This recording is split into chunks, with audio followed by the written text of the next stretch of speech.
first move, so what's it gonna be? You're trapped in a new world, Street Fighter 3. The third chapter, so what's it gonna be? The third strike, y'all, is Street Fighter 3.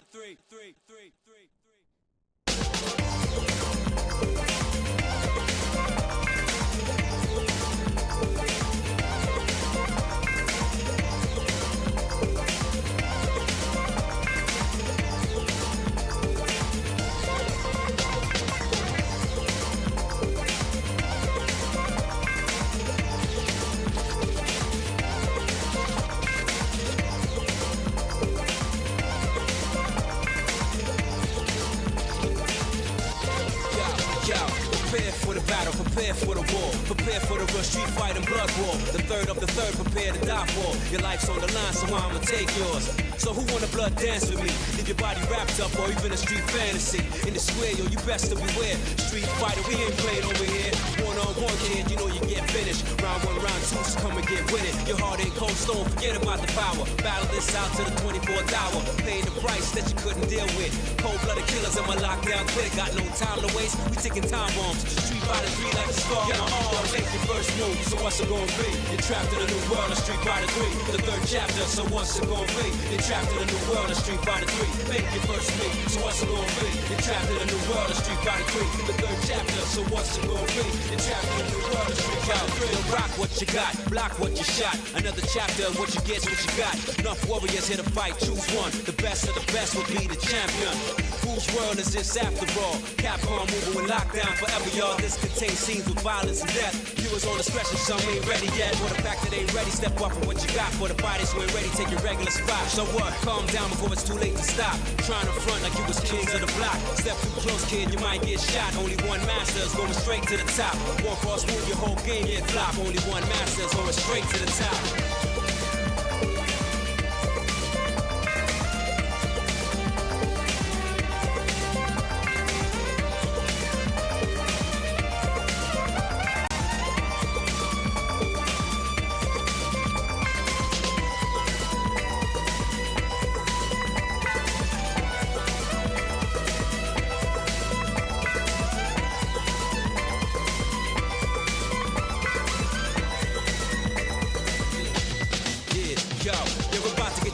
Something you wish you wouldn't. It's too late, you got involved, but you wish you couldn't. Past the first stage, thought you could live it. Now you see and realize you never could survive it. You're dealing with cold-blooded assassinators. Decapitate your body, let them go for alligators. You need it for your power, over here it's much greater. It's either you push start or try again later.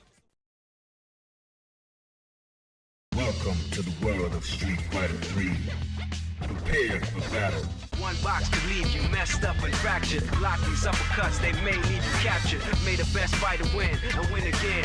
Battle to the top until his life ends. But if his life ends and he starts to decay, may one of his street soldiers avenge things. See you talking to the game, couldn't be talking to me. I got enough to beat and more soldiers to bury. You know we just clicked in and made you realize this game is twice as hard. You see that with your own eyes. You're on the way to choose your type of life cause you gotta. I tell you from now, which fighter will be the hotter. I don't think you want this one, just practice. Just challenge me when you're ready with your tactics. High punch and spin kicks, watch your back split. I see you in the air when I make you back flip. Get it on down. Select to make your first pick. Get it on down. 10, 9, 8, 7, 6. Get it on down. Choose and pick the best one. Get it on down. 5, 4, 3, 2, 1. Get it on down. Select to make your first pick. Get it on down. 10, 9, 8, 7, 6. Get it on down. Choose and pick the best one. Get it on down. 5, 4, 3, 2, 1. Get it on down. Select to make your first pick. Get it on down. 10, 9, 8, 7, 6. Get it on down. Choose and pick the best one. Get it on down. 5, 4, 3, 2, 1. Select to make your first pick. 10, 9, 8, 7, 6. Choose and pick the best one. 5, 4, 3, 2, 1. One box could leave you messed up and fractured. Block these uppercuts, they may leave you captured. May the best fighter win and win again. Battle to the top until his life ends. But if his life ends and he starts to decay, may one of his street soldiers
give me a minute. Posting places.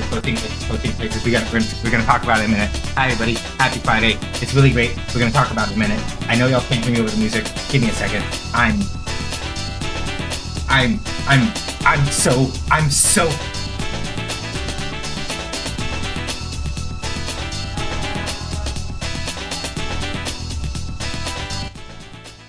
sorry. I know y'all can't hear me with the music. I know I'm like freaking the fuck out. I can't fucking believe it. Capcom, what the fuck? Capcom, what the fuck? Capcom, what the fuck? Capcom, what the fuck? In all the best possible ways that I can say this. What the fuck? What the fuck? What the fuck? What the fuck? What the fuck? What the fuck? What the fuck? What the fuck? What the fuck? What the fuck? What the fuck?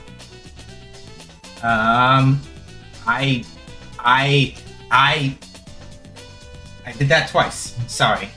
Wow, I did that in the wrong spot. This is not good. The hype is overloading. I'm spamming in places accidentally because I can't calm down. Okay. Breathe.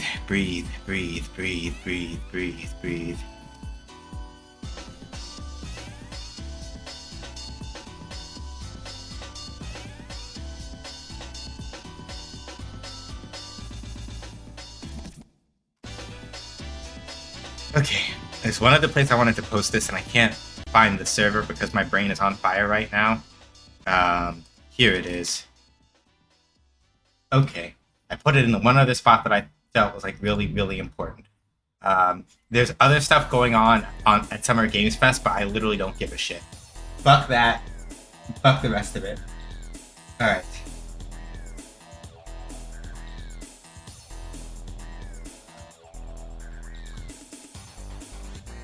I could show the trailer to y'all, but I feel like the impact for me personally is just going to be better if I just show you the image of the official reveal art. If I just show you the image of the official reveal art, I think that will be more impactful to y'all. My day was already going pretty good. Now it is so fucking fantastic that I cannot think.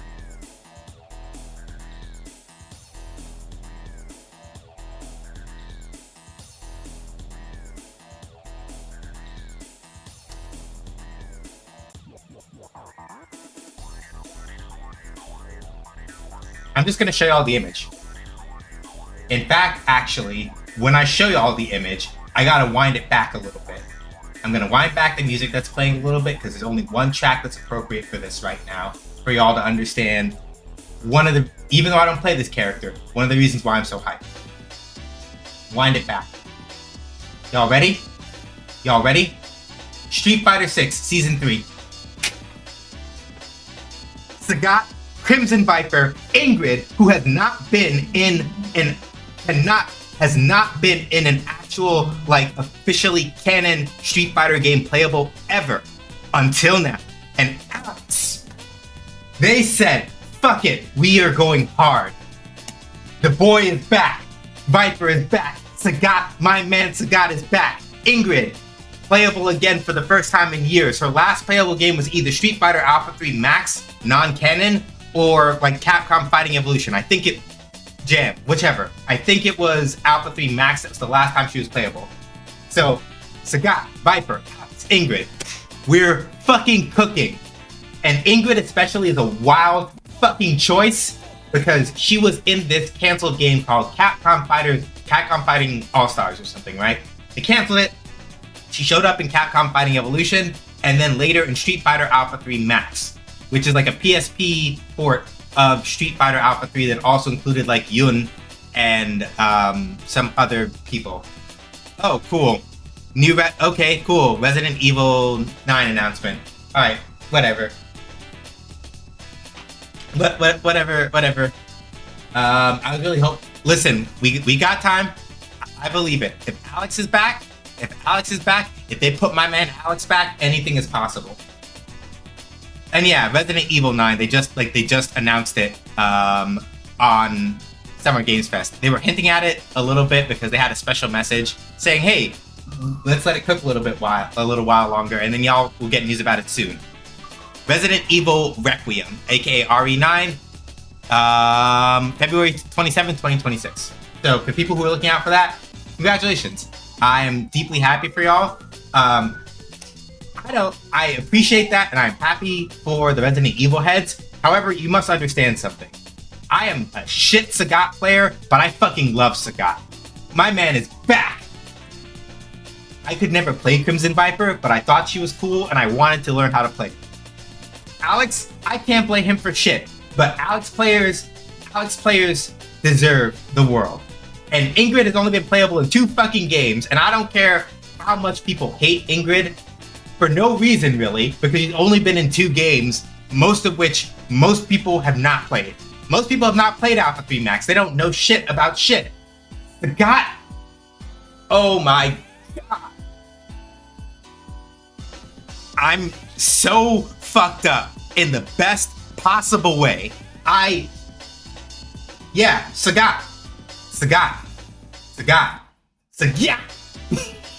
Yeah. I'm gonna be real with y'all, right?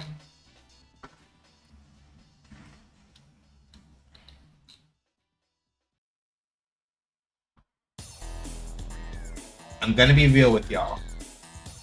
So much. She finally gets to be in a game that's good, and I say this as someone who's played both games Ingrid was in. I'm also super hyped to see him get story. Yeah. So like, okay, and they literally ended it with Resident Evil 9. Okay, cool. Day of the Devs is next for the indies, and I appreciate them deeply. But like,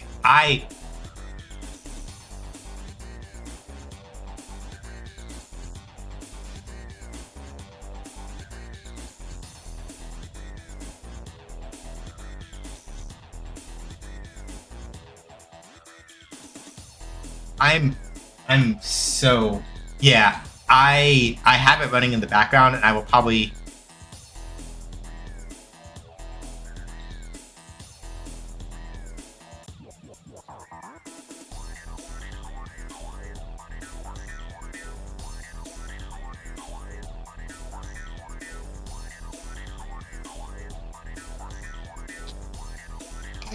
and then of course Andrew Cuomo's also getting shat on. So this makes me very happy.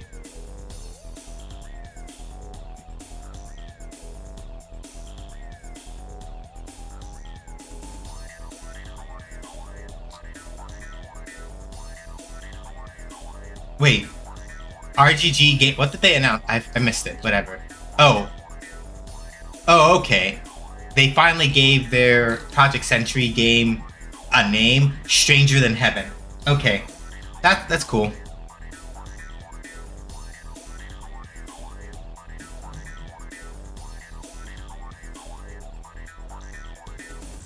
Stranger from Heaven is apparently set in Kamurocho in 1943. So basically, this is like Yakuza 00. I'm joking a little bit. Because I was going to joke and say it's like Yakuza 00. But, yeah.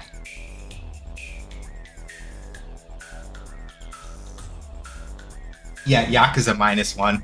Yeah.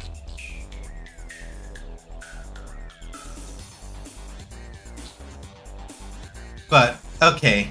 Also, I'm dying because Hungry Clicker is literally reposting art that they drew of Crimson Viper and Sagat on Blue Sky right now. I gotta save this shit. Hang on, I need to like, if you have a Blue Sky account and you just want like nice fan art from people that, at least as far as I can tell, is not like generated by Gen AI, go follow Hungry Clicker, Hungry_Clicker on Blue Sky. It's just HNCL .bluesky.social. Like,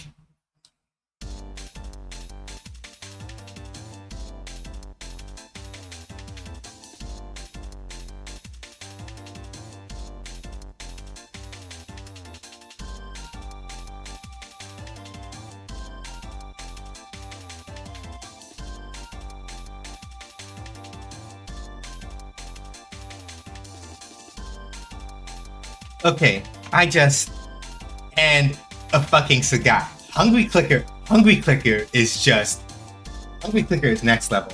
I'm just gonna leave it at that. Zam! Alright. Look, so yeah, I'm ready. I'm ready. This is art that they drawn from a while ago, I think. Because this is artwork of like Sagat. Like Sagat is wearing his Sagat's wearing his outfit from Street Fighter 5, Viper, you know, classic MVC3 and Street Fighter 4 clothes, of course, right? So I think it's like art that they happen to either have like locked and loaded just from like doing other stuff, like, oh, let me go find that. Post that here, let y'all know what's what. But yeah, Hungry Clicker's really good at art, and you should follow Hungry Clicker if you like art. Okay, no more stalling, Elena. Listen, I will be as excited as I want. I need to get this shit out of my system. Because we also have to go over patch notes for like Cammy and all. We have to go over patch notes, not for everybody, but for at least for Cammy, not because like fuck it. Like I'm like I know, Sin, shut up. I'm talking metaphorically. Damn it. Let me have this. Anyway. We're gonna check Cammy. Hungry Clicker, you're so and an Ingrid picture and an Alex picture. Hungry Clicker, what?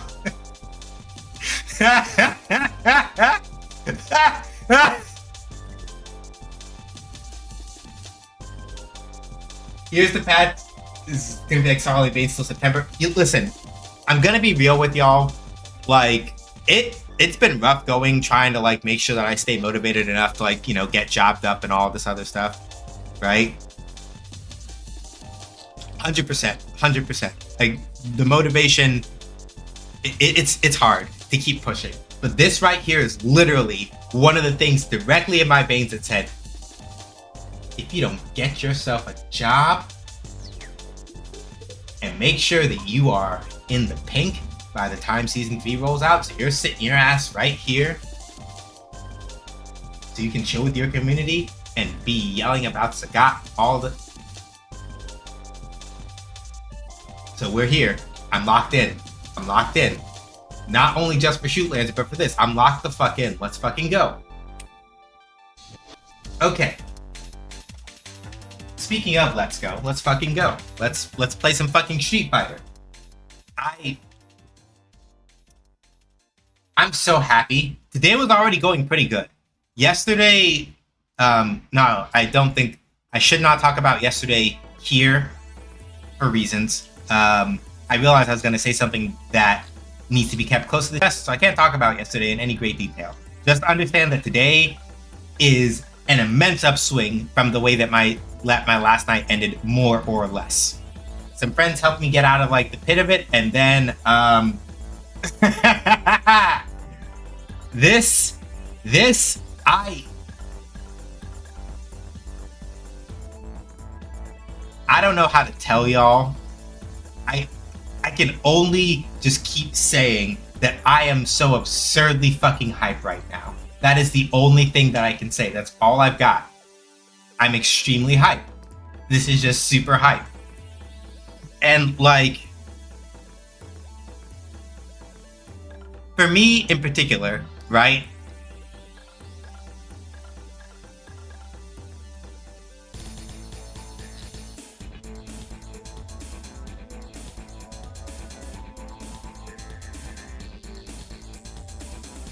For me in particular, right? Like, this is why I'm so excited.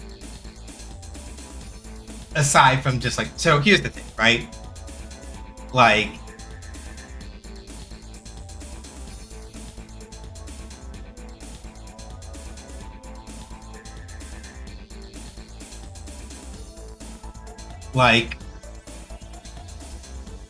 whew. I'm not gonna front. Somebody said that they really would have wanted Makoto in for season 3, and I'm not gonna front with y'all. I would like that too. The reason that I'm excited though is because the fact that we've got Elena, and we've got Alex, right? We are getting that very steady trickle of Street Fighter 3 characters coming back in. I don't think we're going to get the whole Street Fighter 3 cast as much as I would like it. There are people who are still really shitty about the fact that, like, Q and Remy are avatar outfits, but Mai also has an avatar outfit and is also a playable character, so it doesn't mean shit, right? And I know that's because Mai's a guest character, so it's like, of course, they have to make sure that, you know, she's actually playable. But all I'm saying is, we got Alex back. We've got Alex back. We've got Elena back. And I don't think, like, if we get as much runtime for Street Fighter 6 as we did for Street Fighter 5. Street Fighter 5 was like 5 years. It's like the third year of content. There's another 8 characters that we could get. Another 8, right? Which is plenty of room for them to, like, do, depending on how, right? Plenty of room for them to do, like, more stuff. Especially because, by comparison to Street Fighter 5, right? Street Fighter 6 has basically been doing gangbusters. So I'm of the mind that they're gonna want to support Street Fighter 6 for a while. So for all we know, we will get like a good... We are going to likely as not get a few... I need to go turn on fighting game glossary for Nightbot. I forgot to do that because I've been so excited. Let me go turn on that timer real quick. I'm sorry, y'all. My brain is literally going at 5 miles a minute right now. Street Fighter 6, like, I'm gonna say this. Like, very obviously, Monster Hunter is Monster Hunter, and, like, the thing about Monster Hunter is that, like, it's Monster Hunter. You know what I mean? It's going to absolutely, like, probably in terms of, like, things that a lot of people will play, Monster Hunter probably makes more money than Street Fighter 6. I think already from the sales figures that they have, WoW has already outstripped it, but Street Fighter 6 has already made at least, I think, I have to check the numbers, but I think Street Fighter 6 has purportedly made at least half, if not more, of Street Fighter 5's lifetime sales in about, what? This is the end of this. This is like the second anniversary, essentially, that we're just around hitting for Street Fighter 6. We're going into the third year of DLC. That's, for a fighting game, really good.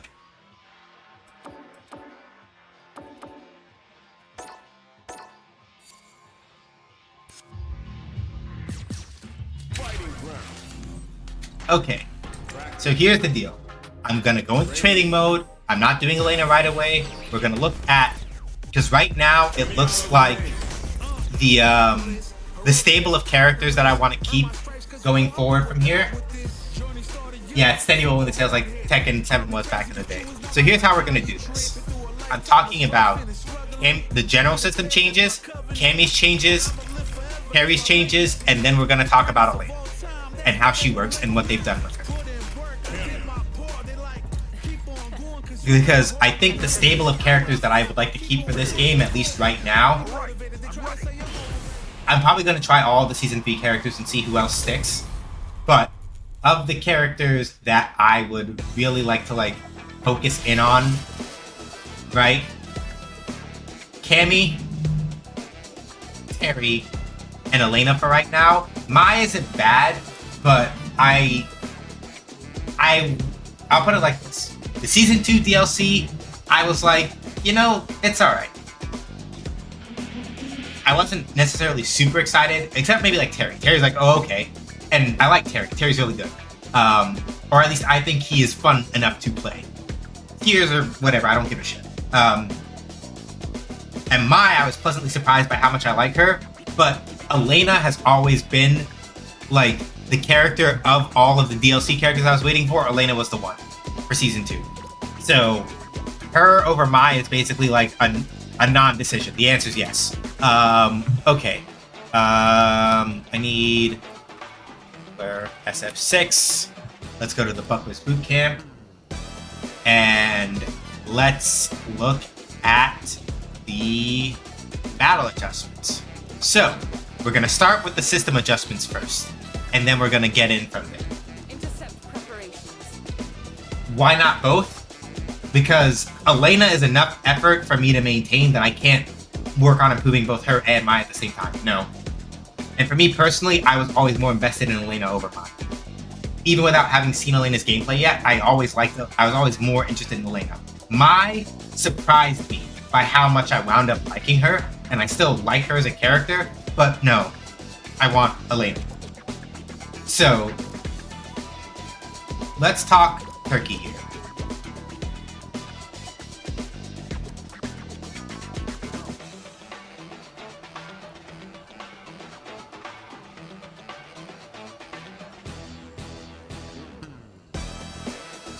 So, here is the major effect, right?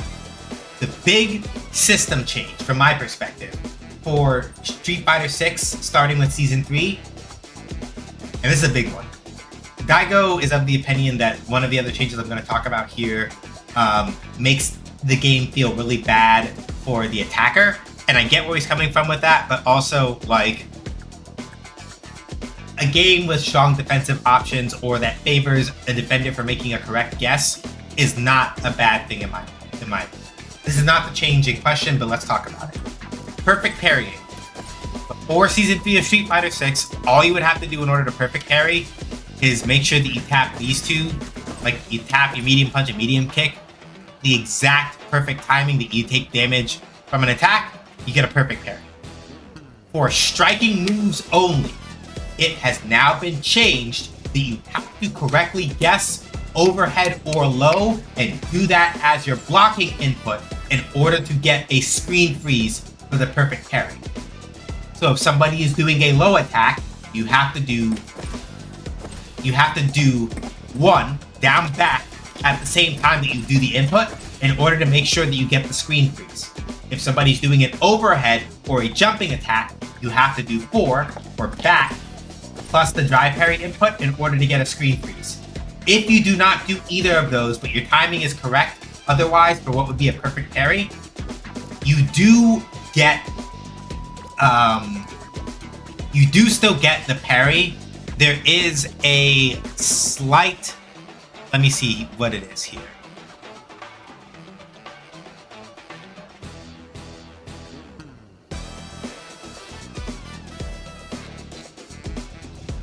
You do still get, I think, some form of benefit.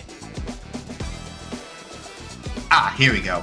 If a player performs an incorrect block input, a perfect parry will not trigger, but they will recover more drive gauge than a normal parry, right? So, that's the important thing. Basically speaking, if you just do the old method of perfect parrying against strike attacks, then you will still recover more drive gauge than normal, but you do not get a screen freeze unless you successfully guess if it's high, mid, or low. You have to be able to do the input that matches whether it's a high, mid, or a low in order to get the screen freeze for a perfect parry. If you're not able to, you still get a parry even if you mess it up, and you still recover some drive gauge, but you do not get a screen freeze. That's the major system change in terms of like actual hard changes to mechanics that are like critical to be aware of going into Season 3 on a general system level.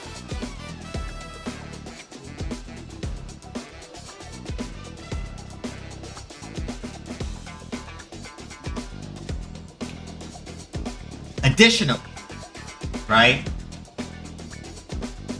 Very important thing. Two other very important things that happen. Throw escapes. If you are able to successfully break a throw, you as the defender will gain an increased amount of drive meter and super arc gauge. Oh right, I should also mention with the perfect parry thing, projectiles can still be perfect parried just by doing projectiles can still be perfect parried by just doing the input without the directional stuff. and it works as normal. You don't have to do directional guesses for projectile perfect parries. It strikes specifically where if you want the screen freeze, you have to be able to guess between whether it's a high mid, whether it's like standing or crouching.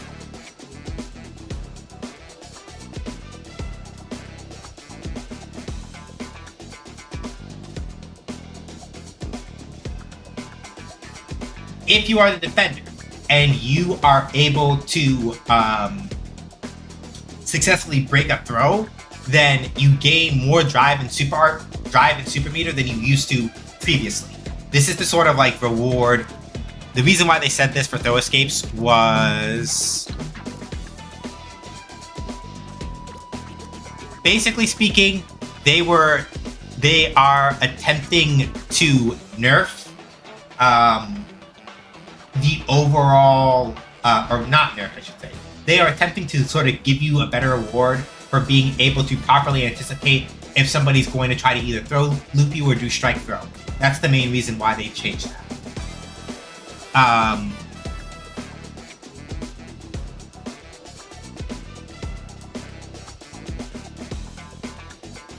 Intercept preparations. I refuse to drop Mari-san. I really like Ree, but I may replace Ed with either Sagat or Alex, depending on how they feel. Sagat really likes big characters, cool fireball. Alex is one of them grapplers who like his vibes. Yeah, Alex is chill. Another thing that they were talking about in relation to perfect parries is that now a lot of crouching light kicks, they have said generally that they've made it more likely for consecutive light attacks to reach with alteration to advantage and pushback on block to light moves. So in other words, you now have a better chance of being able to sneak in like lows during close strings in order to sort of help sell the people now have to guess when it comes to perfect parry, right? Because you used to be able to perfect parry and just cover basically whatever situation, but now being able to sneak in a quick low is more useful because like people are not guaranteed a perfect parry for them, right?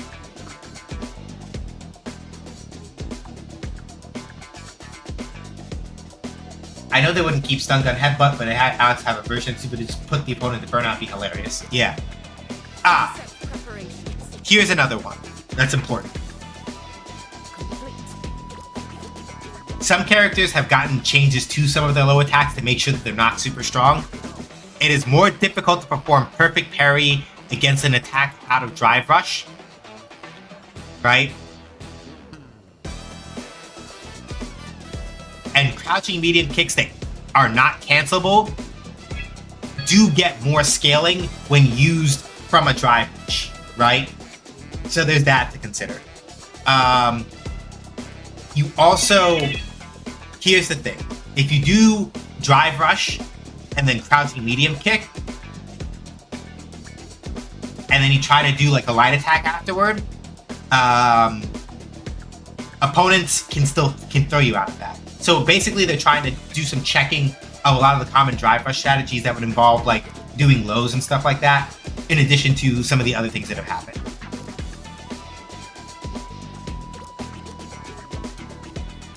One last thing is that sweeps, here are the main things with sweeps that have happened here. Sweeps have on their first active frame a smaller hurt box, which means that you're more likely to be able to like snipe somebody with a well-placed sweep than you were previously. So there's that. However, on a normal hit sweep or a counter hit sweep, right? You now have the ability to recover backward.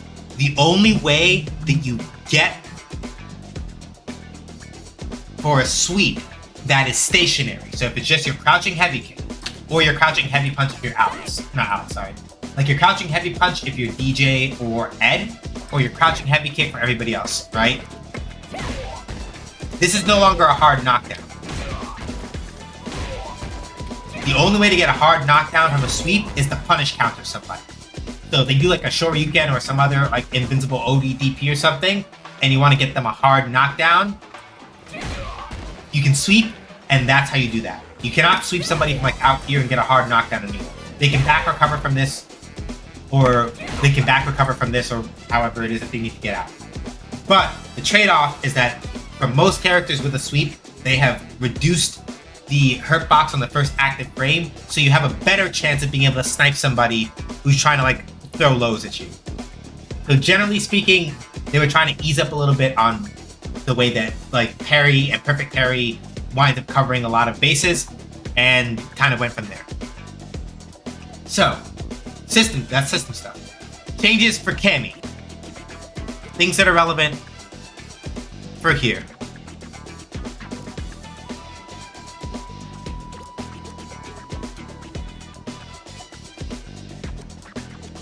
Okay, they adjusted the explanation for that, which makes sense, and it fits what I was thinking.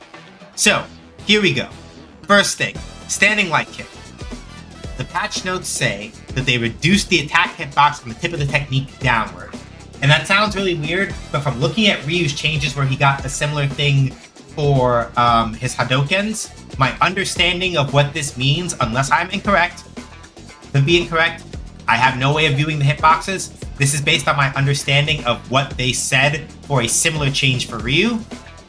With Ryu's Fireball, what they said was reduce the attack hitbox downward for his Shinku Hadoken and expanded it forward. The downward reduction is an adjustment made so that if the first attack hits an opponent in the air at a high elevation, it will be more difficult for the opponent to fall through on the second attack or later. So that's for Ryu. Assuming that this means the same thing for Cammy, it basically just means that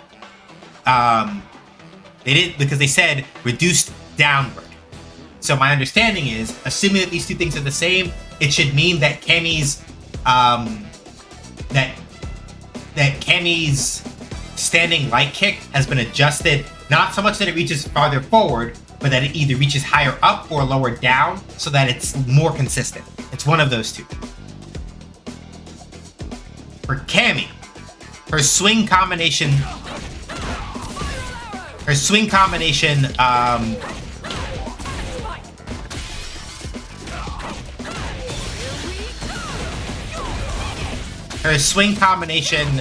target combo has been adjusted so that if you're doing supers, right,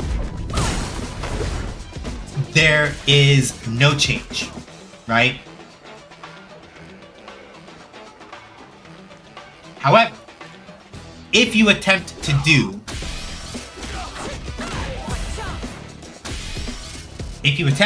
a drive rush out of swing combination, or if you attempt to do spiral arrow or cannon spike, right, out of the last hit specifically. So here, if you try to do cancel drive rush like that, or even spiral arrow, if you compare that to this, for example, let me try this again. You notice where Ryu was when I did that, right?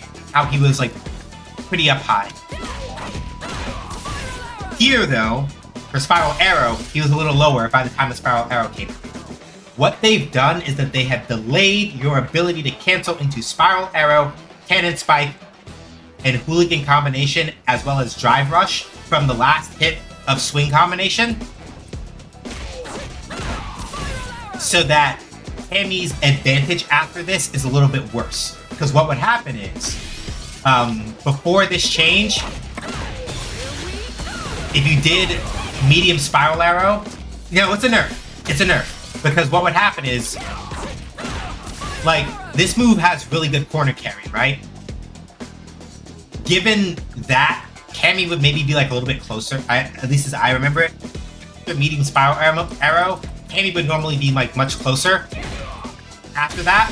So yeah, it's a little bit of a nerf, because like that's a lot, right? And Cammy already has really good corner carry if she catches you out doing stuff.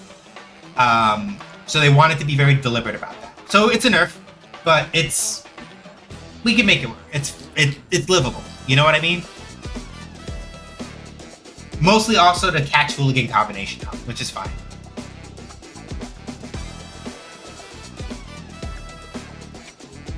Spiral Arrow has increased blowback time when hitting an opponent in the air. So Spiral Arrow, if you do light Spiral Arrow, after like juggling somebody, they get knocked further back than they used to be. It's stuff where it's like they want Cammy to have to like work to get back in. Hey Sabira. Reduced horizontal blowback when hitting an opponent in the air between active frames 1 and 2. I think they were trying to say that like Cammy had an extended hitbox that let her do some silly bullshit, and they adjusted that apparently. And they've made it so that like if you catch somebody up close with like an air combo from Cannon Spike, they're a little bit closer, so it's easier to hit them. Spin Knuckle, light Spin Knuckle, got a very specific adjustment.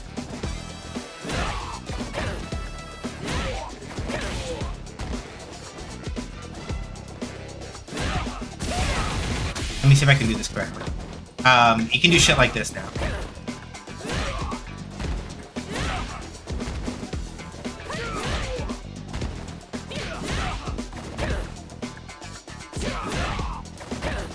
It's yeah. It's like this.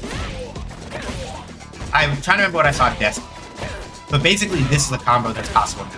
Or if you get some other form of launch on somebody.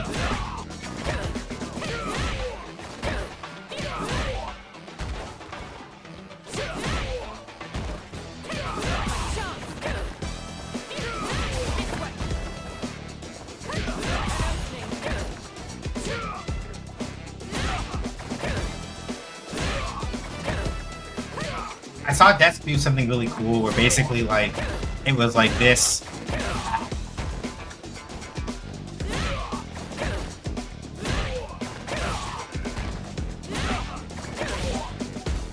I want to say it's like this, and then you should be able to do like.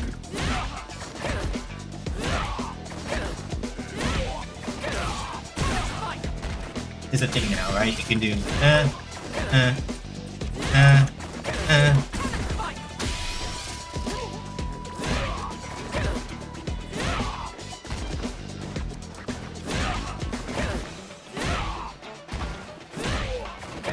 The timing's a little tight, but you can do like. And as you see, right, that or I'm trying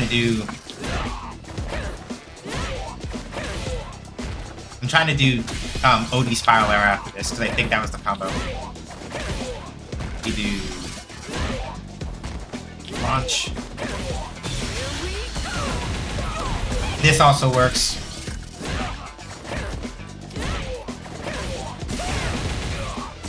Yeah, there we go. That's what it is. So you can do stuff like this now, right?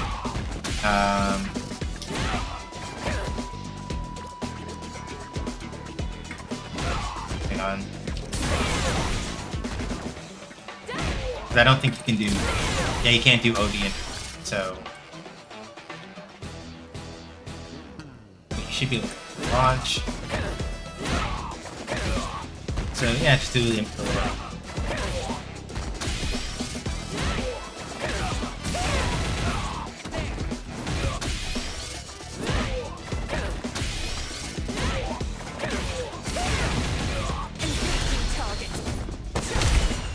So you can do like that too, right?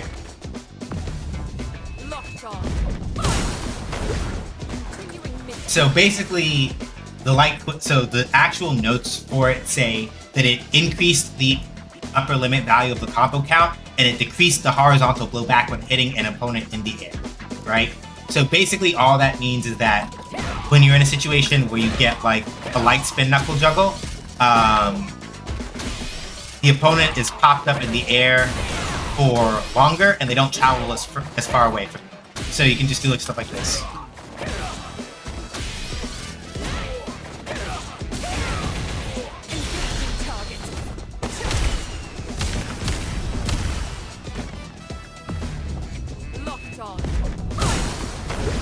This also means that Cammy does have relatively cheap side switch comp. Cheap, not in the sense of like, oh, that's not fair, but cheap as in you don't have to spend a lot of resources for it. So that.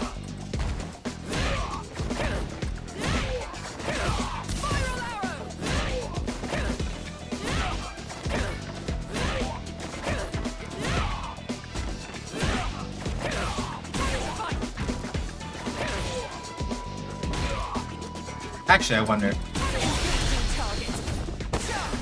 Yeah, no, that doesn't work. That would have been too much to hope for.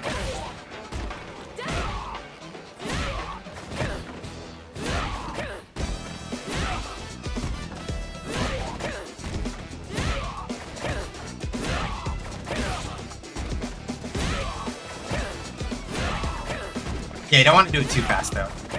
You want to do it... You have to wait a little bit so that you don't, like, overshoot it.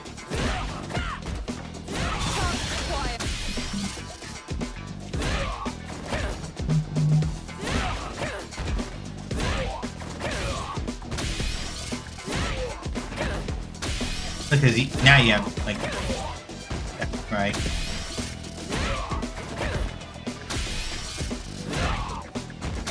And you do have an input buffer, so you can delay it. You delay it a little bit just to get that, and then ba.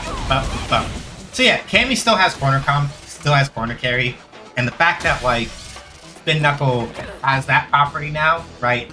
If you're like, shit, I'm out of meter, but you manage to get a good launch and you get Spin Knuckle, SA3 works fine, right?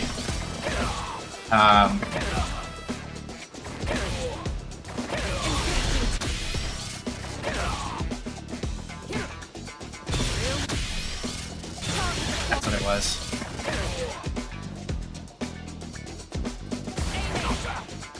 Like, it still works fine. So she got a couple of nerfs insofar as like that stuff, but Cammy's corner carry was already really good. So I get it. I'm not upset. It is what it is. A lot of her other stuff is still fine. A lot of her stuff is still fine. She has the other system stuff to contend with. But you know, it's shit. I'm not sweating it. It's not that, for me, it's not that big of a deal. Let's talk about Terry. So, Capcom basically has said in the patch notes they feel that Terry is in an acceptable place for the majority of his moves, but they wanted to focus on small things for him.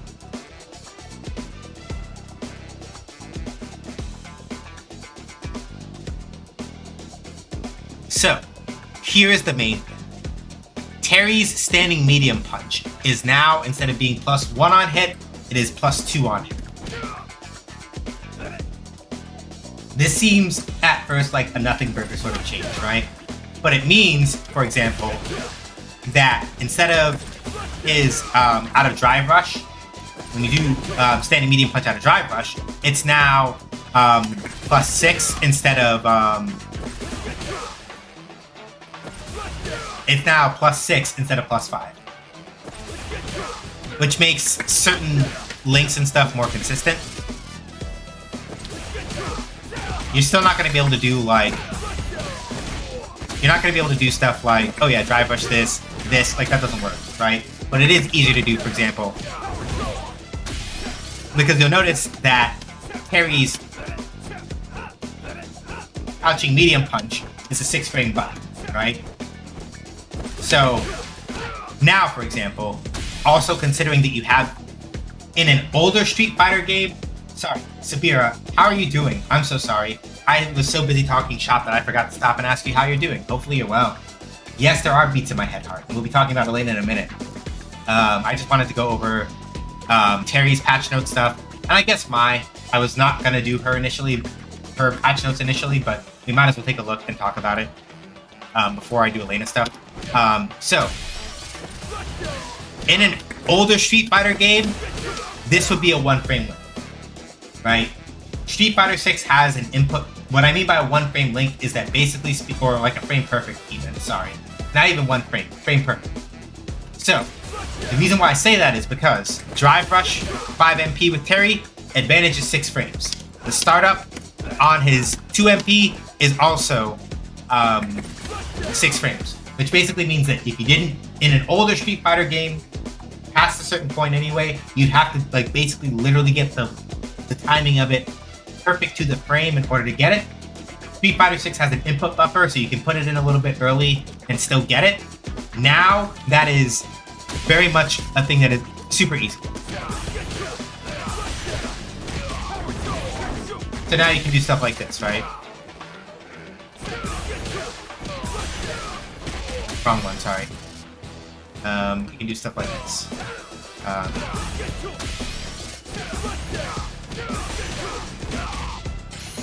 I did the wrong one. You do...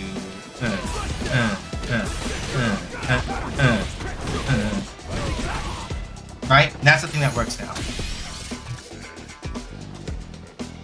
Beforehand, because even with Drive Rush, 5 MP was only +5, you couldn't do that with Terry. You'd always have to chain from crouching, medium punch, stand. If you're trying to do like a Drive Rush thing, you do Drive Rush 2 MP, then 5 MP. But now that they've given it like just that one extra frame of hit advantage, when you do a Drive Rush now, or even if you get like a, I think even now on counter hit, you should be able to do the same thing.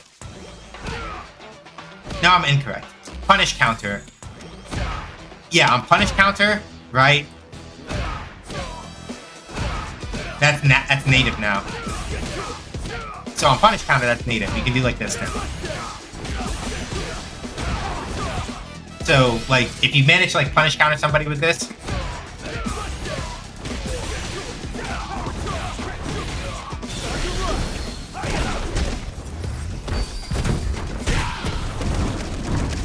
and if you remember a thing that I did say about Terry initially, I was like, the main thing that makes Terry hard to play is that a lot of his buttons are very awkward to convert out of. And part of it was that they were very deliberate about not giving his 5 MP a lot of power, because he had passing sway as well as power drive. So adding that 1 frame advantage on hit opened up an entire new combo route? Yeah, pretty much, right? And mind you, I didn't even do like the max damage version of that particular move, right? Because max damage is this. If I can get the timing correct. This is still really tough, but it's understandable because Terry's standing heavy punch is really good. So let me see here.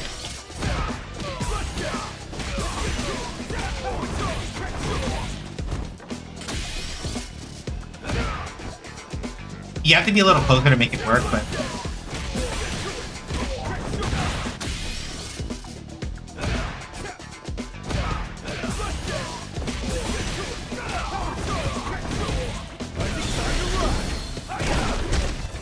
yeah, here we go. This is like maybe 5K, if I did this right. Yeah, 5K. So yeah, if you get either Drive Rush 5 MP or Punish Counter 5 MP and you're in range for that 2 MP, you're gonna cook.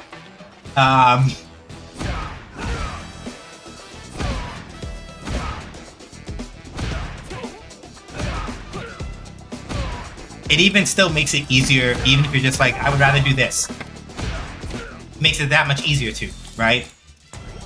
So like even if you like do Drive Rush, right? You can do like Drive Rush.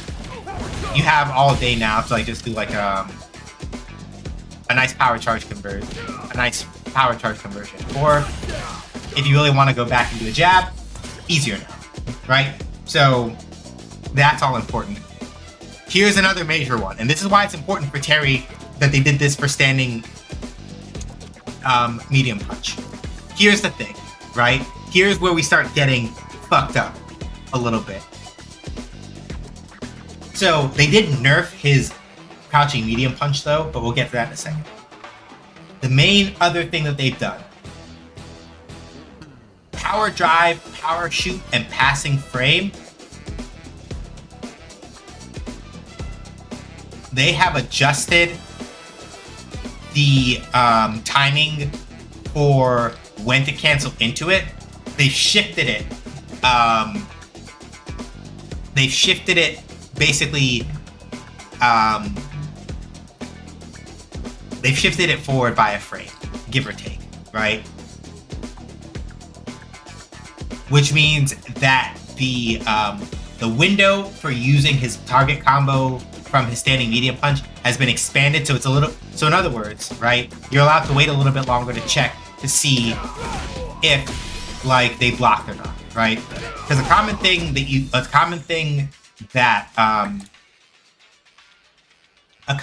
that Terry will do Terry will do. Hang on, if I can do this correctly.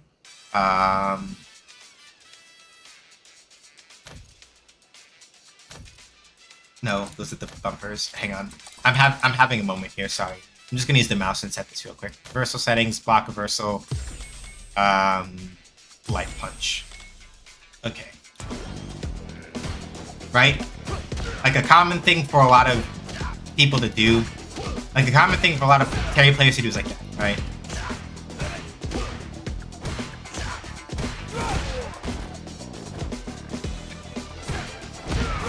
Like that's a common thing, right? Like if you punch with standing medium punch at like the maximum range, you pop somebody with a power drive afterward, and they eat shit on a counter hit basically, or a punish counter, right? So now, because of the change,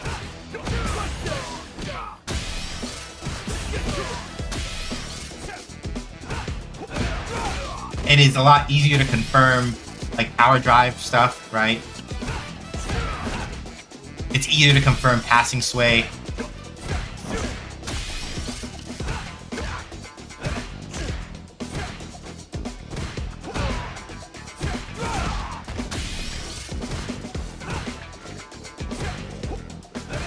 So yeah, even without like doing another standing medium punch to check people, power drive does in fact like still eat when people try to like mash out. They have to do like an OD reversal in order to avoid getting countered. But if you do like that now, or even like this, hang on, the spacing has to be just right. It is also now easier to confirm into power dunk.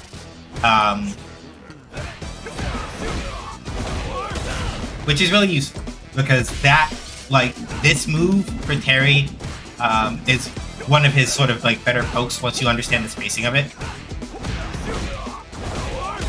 Especially once you learn the timing for perfect power dunk or even power drive. Like, people eat shit to that all the time when they don't know the Terry matchup. I've done it to people a lot. It hurts. Another big one. Standing medium kick. Extended the buffer input grace period as the attack recovery ends. What does that mean? You may be going, what the fuck is that? It's very simple. Terry, the main thing with Terry is that his standing medium kick is very dangerous because on counter hit, depending on your spacing, right? Like, that's just +7, right?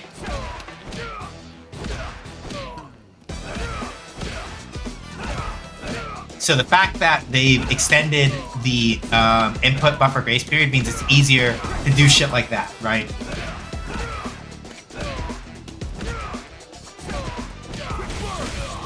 Or even that, right? I'm not sure if Burn Knuckle. I think Burn Knuckle would have still hit in this scenario, but now that like this timing has been relaxed, it's also easier to do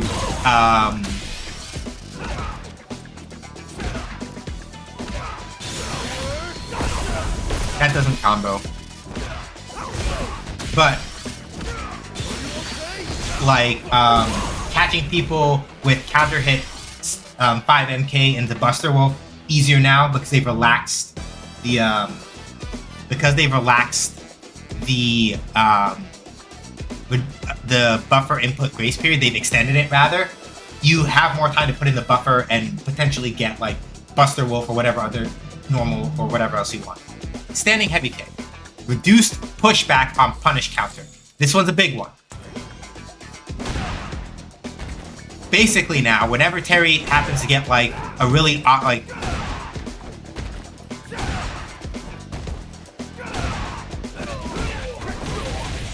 it's a little harder to notice from like this distance, But this is one of those things where, because the pushback is lower on this now,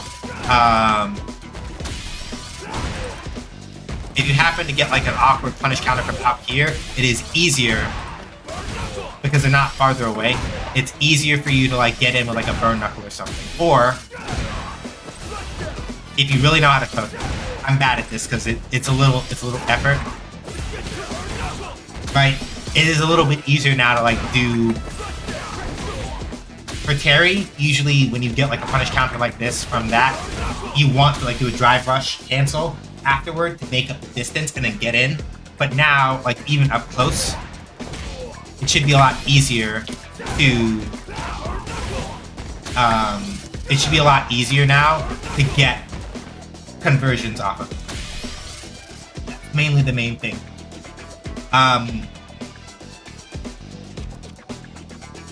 Oh right, I should talk about power drive again a little bit later. I will in a minute. Crouching medium punch has bigger hurt box around Terry's feet. From the attack startup up until it's finished, and the hurt box is extended for 2 frames longer than it used to be.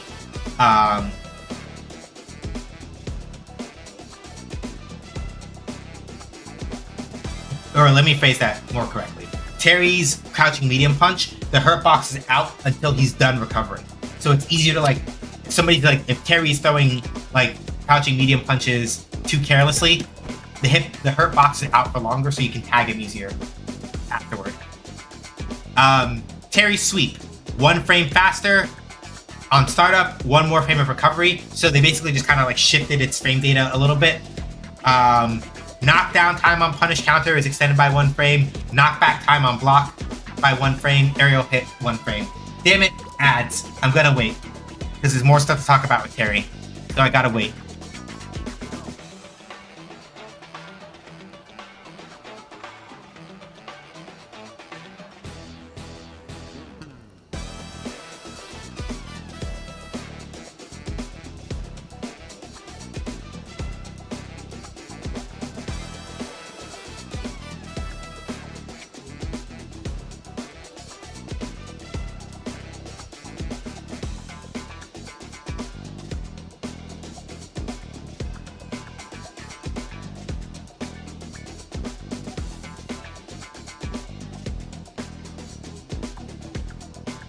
Yeah, I'm waiting for the ads to finish, because I want to talk about this.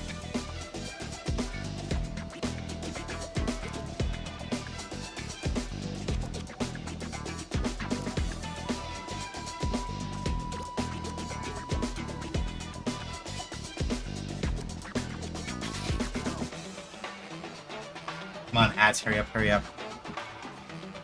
Should have asked, well, Sin said that they were also not entirely at keyboard, so I might not have been able to ask them. I might not have been able to ask them.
Okay, come on, ads.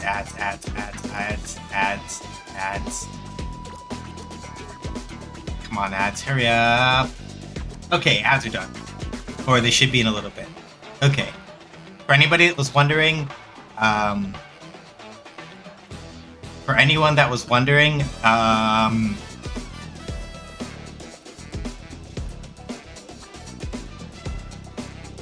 didn't go over anything new while the ads were going. I stopped with what I was saying in the middle of it. No, I want y'all to hear this. It's important. Okay. Right. So the thing I was saying before about Harry's sweep, they basically just shuffled its frame data forward a bit. It starts up 1 frame faster, but takes 1 frame longer to recover in order to keep things even on that front. Knockdown time on punish, knockdown time and blowback time on aerial hit have both been extended by 1 frame. Knockback time on block has been extended by 1 frame. It's in line with the sweep changes that they were talking about previously. None of that's different. Power drive. So here's the thing. I realized that power drive in particular, I didn't realize this, but there's probably a reason why it frame taps 4 frame buttons now, and that's because they've reduced the startup time to 15 frames. I think it might have still been I don't think it was, no, let me not tell lies. I do not believe it used to be a frame tap for 4 frame buttons before that change. Also, power drive now does, more damage flat out. The raw damage it does now is 1100 damage, but they did force it to scale immediately afterward. So the scaling has been increased to compensate for the fact that it is now a frame trap against 4 frame normals if it wasn't already, and that it does a lot more damage. So the scaling after power drive now is immediate and knocks down from whatever it was to 70%. Medium and overdrive power wave, they have longer hurt boxes around Terry's arms now, so it is easier to snipe him when he's doing medium and overdrive power wave. If you get past the fireball, you have an easier time sniping his arms down. Of note, however, is that round wave,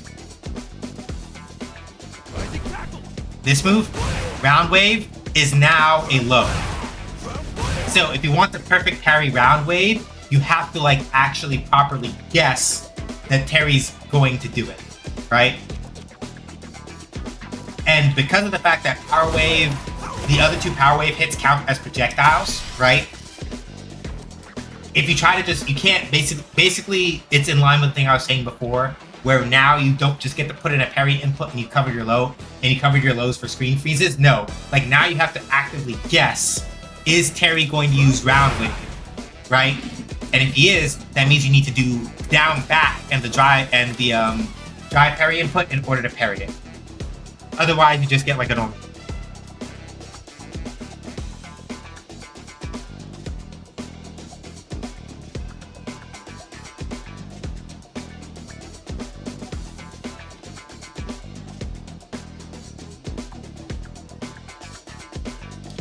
Quick burn.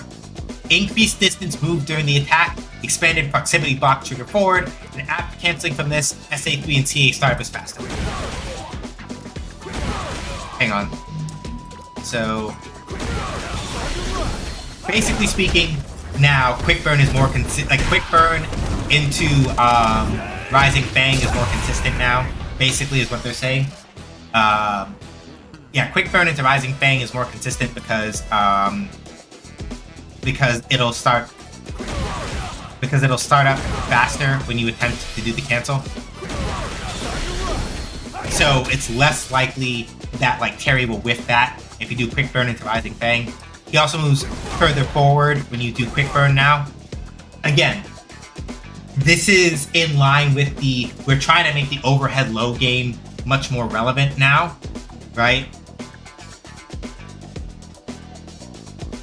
And that's kind of the important thing. Expanded the proximity block trigger forward. I think that means that people are forced to go into proximity block at distances that are further away from Terry. So it's a little bit hard. It's something like that. They've adjusted it basically so that it stays roughly in the right spot. Hey Cosmo, for when he does it, to like force people to be blocking, is what my understanding is. Heavy Burn Knuckle has an expanded timing window for canceling into Rising Fang.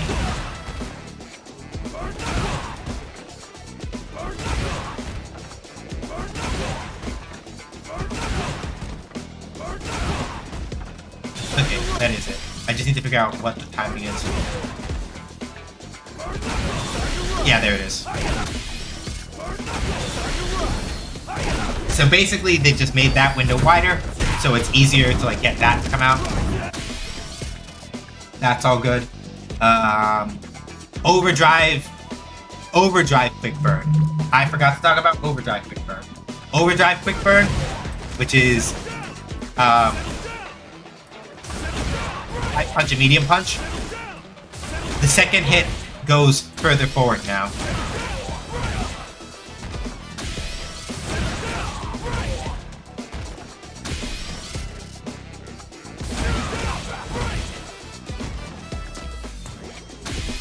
So again, just making sure that like overheads are getting better representation and all this other stuff. Overdrive Burn Knuckle has an extended upward hitbox, so it is easier to catch people with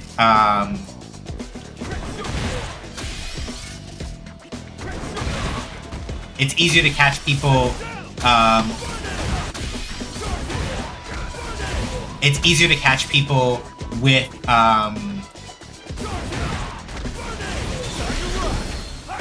it's easier to catch people with like that combo basically,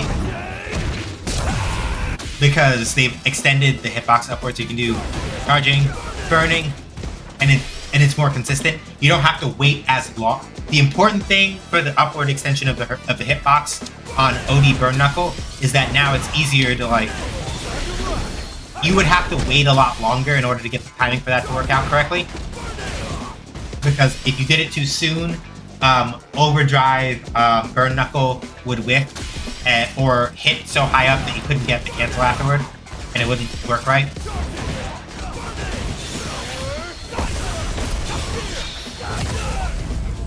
And now, of course, that also works a lot easier. Medium Crack Shoot does more damage on grounded opponents. I need to turn off Punish Counter, because Punish Counters do more damage. Does 200 more damage on a grounded opponent.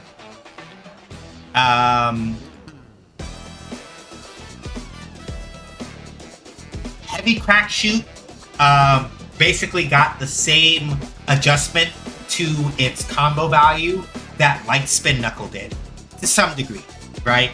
To some degree. It got something very similar to that, right? So, the main thing also is that the hurt box around the feet from frames 17 to 27 has been reduced. So in other words, it's easier for Terry to use Heavy Crack Shoot to jump over lows. If you jump over a projectile with Heavy Crack Shoot, the hurt box has been altered so that you're less likely to be hit from behind after jumping over a projectile, which probably means that they pushed the hurt box forward a little bit so that Terry can get over fireballs easier with Heavy Crack Shoot. Expanded hitbox upward on the third hit during a combo, increased maximum combo count for the third hit, and reduced the value for the third hit. So in other words, it's this shit, basically. It is easier to get, depending on how you launched, it is easier now to get the third, it's easier now to get the third hit of, it's easier to get the third hit. The third hit does not blow back as far. The third hit has an increased, right? Like all this other stuff. So it becomes easier, in other words.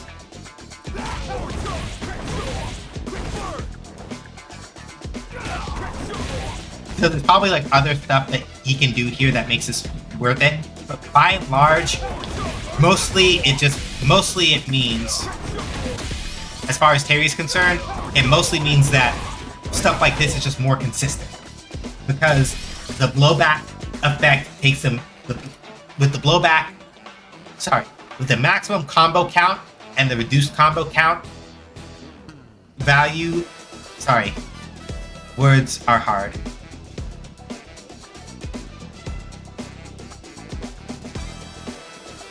Basically speaking, they made it so that the third hit of heavy crack shoot is easier to work with in combos.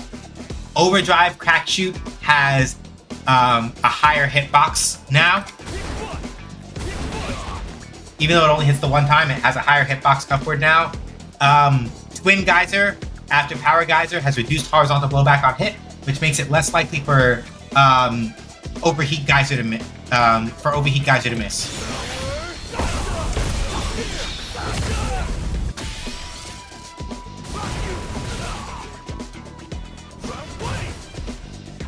What was the other input?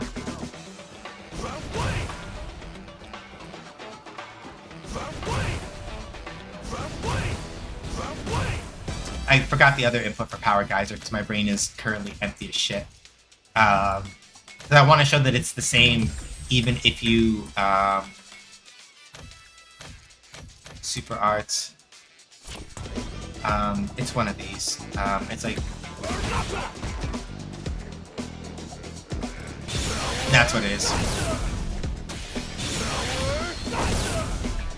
Even though Power Geyser looks different with this input, the change still carries through, right? So basically, literally, Terry, a lot of his buffs were more or less addressing some of the things that, in a different way than I would have expected, addressing a couple of the things that I said he had issues with. Where it's like, Terry's really strong, but a lot of his buttons have very awkward conversions, and they've adjusted a lot of that. Mostly with like changes that they've made to standing medium punch especially. They've nerfed crouching medium punch in order to like help sell standing medium punch a little bit better. But being able to do shit like this is actually really helpful.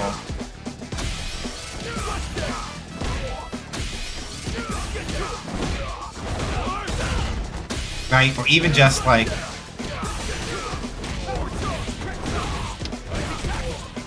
even just being able to do stuff like that is still really useful, right?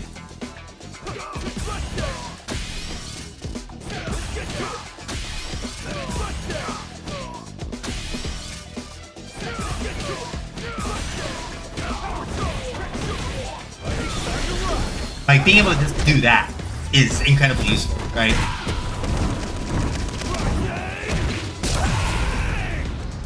Like being able to do stuff like that more consistently is just very useful. It's really good. It's really, really good, and I'm very, very happy with these changes, which is why I wanted to keep Harry in the stable. Okay. Mai has had a lot of things happen.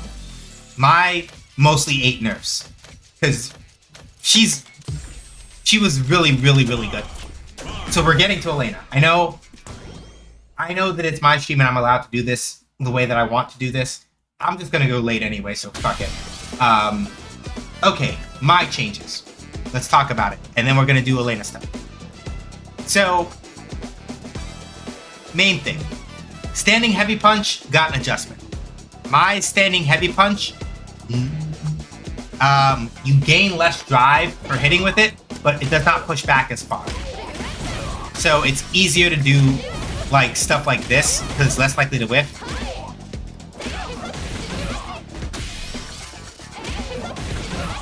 It's basically they've given Mai's standing heavy punch more consistency for conversion, and then in exchange for that, they reduced the amount of drive that you gain by landing it. Standing heavy kick. Standing heavy kick is easier to punish now. When the attack misses, it has an extra 3 frames of recovery. So 35 frames when it hits, right? 38 frames when it whiffs, so it's easier to punish.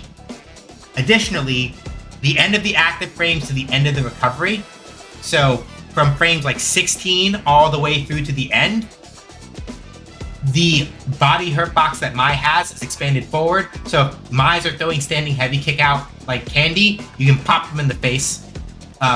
You can pop them in the face for it a lot easier now.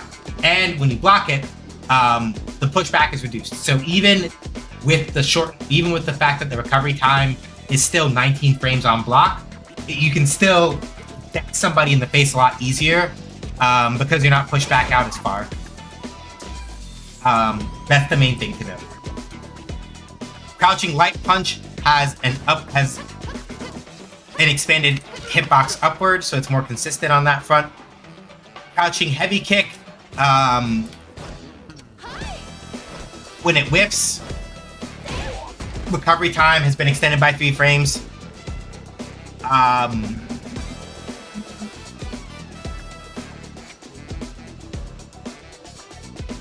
Normal Kachosen, normal Kachosen or overdrive Kachosen. I don't know for sure about an expanded projectile clash hitbox coming inward as the hitbox appears. I think that means that the fans have to travel farther in order to have a clash frame with a projectile. So I think this means that normal and overdrive Kachosen lose a little harder now to normal fireballs, I think. Kachosen, in general, is just easier to punish because they've extended the hurt box around the legs until the end of recovery. And the hurt box around the arms will now last for 27 frames after the attack startup. I don't know what the previous number was, but it basically just means whenever you hear hurt box will now last or hurt box extended, it means either that the hurt box is physically bigger or that it will be on screen for longer, which means it's easier to punish. Boosted Kachosen, in other words, if you hold down the punch button, Mai will be able to contest lower hitting fireballs now when charging it, but the body hurt box is still extended. Here's a big one. Any form of Kachosen where Mai either makes the fan bounce or throws multiple fans no longer has a proximity block trigger. What does that mean? Proximity blocking, in fact, let me just do this. As a reminder, in case y'all forgot,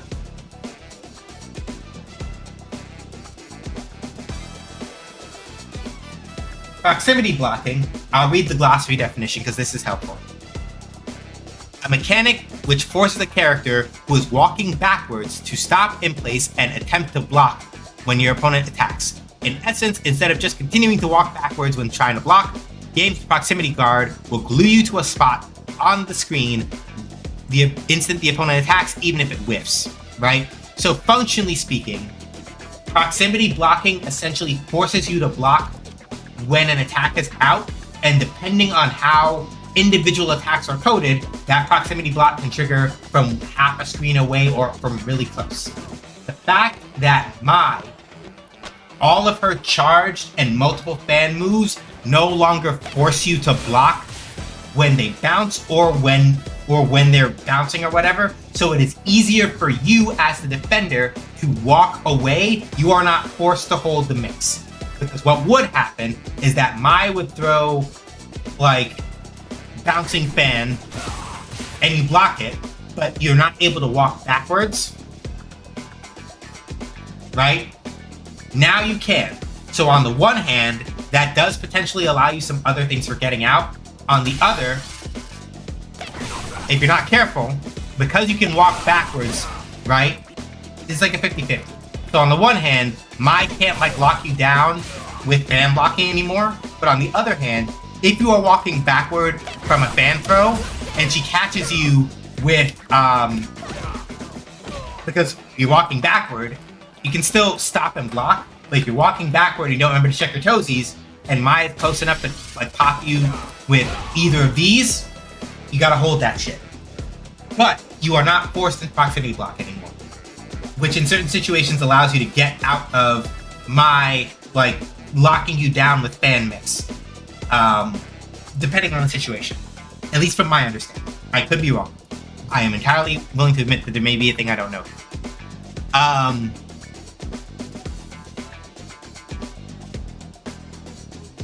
Additionally, if you drive or perfect parry overdrive Kachosen or boosted Kachosen, so if you any of the ones that come from parrying either this or this, you gain more drive meter, basically. If you drive parry or perfect parry the normal version, it's 5,000 drive. If you drive parry or overdrive parry, if you drive parry or perfect parry the overdrive version, drive parrying will get you 2,500 for each hit of the overdrive version, so the normal hit and the bounce.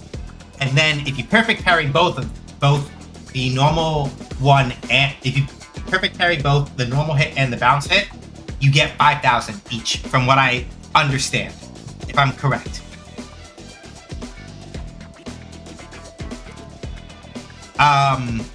Boosted Midare Kachosen. Okay. Boosted is this one. So you do Kage no Mai.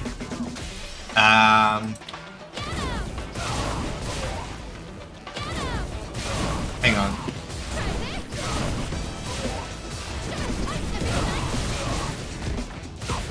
Right, so that one is, I believe that one should be Boosted Midare Kachosen. Right? Only one fan will bounce and will remain in bounce now after only one of the third and fourth fans clash with an opponent's moves. In other words, that's a lot of words. They're just saying that, like, it is harder for Mai to lock people down with fan pressure when she has a fireball, when she has a fire boost, and then uses the held version of her fans. Right?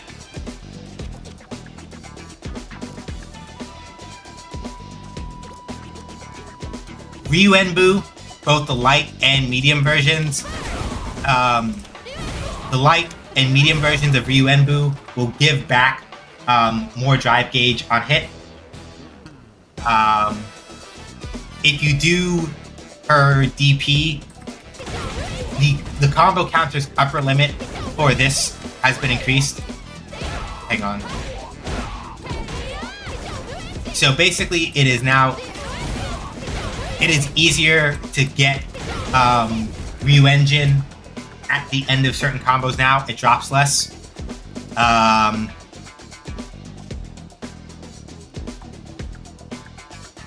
Musasabi no Mai, her dive kick. Here's the thing, right? With her dive kick, right? If you block her dive kick and hit her in Season 2 of Street Fighter 6, she's crouching. If you do it now with Season 3, she's standing instead. This is a problem for her. It's a nerf, because this means that, for example, with Elena, it is it's very easy now for Elena to be like, alright, lol, I punish you with something that only works on standing opponents and you eat shit. Or for other characters who only have combo setups that work on standing opponents, if they block a really bad dive kick from Mai now, it is easier for them to pull that up. Kagero no Mai, for Super Art 1, here's the way that this works now. The flame stocks are now gained at the end of the recovery. So in other words, what used to happen is that with Kagero no Mai, basically speaking, around the time that the first hitbox is active, that is when the flame stocks used to come out. Not so much now. Now you have basically the whole animation has to play before the flame stocks show up, which means that if somebody blocks Kagero no Mai, this is the way it used to work, right?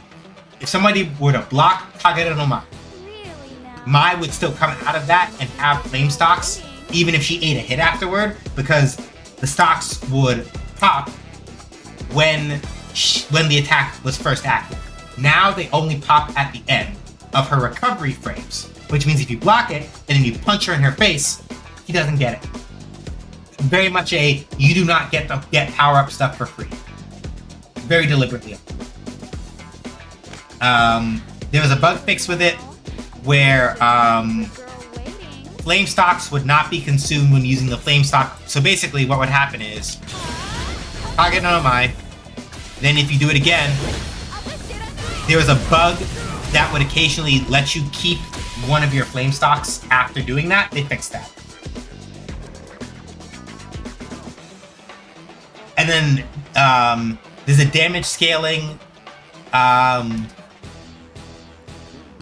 there's a damage scaling thing that happened to this version of her Super Art 3, where if you manage to hit somebody too high up and you don't get like the cinematic version, the damage scaling is really, really harsh. They did that on purpose to like reduce the damage that Mai gets from like, so this version is fine, to be clear. That version of her Super Art 3 and her critical art still do damage. But if you whip it by virtue of somebody being too high up now, and you get the non-cinematic version,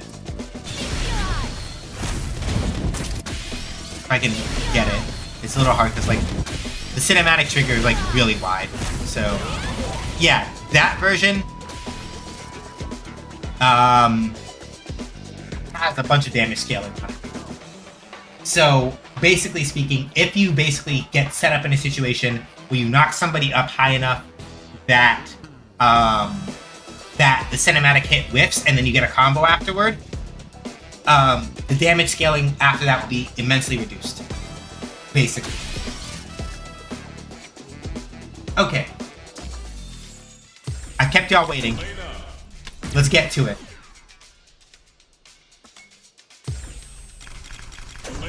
I'm gonna do an Elena mirror match because I want y'all to be able to hear her theme music. It's really good.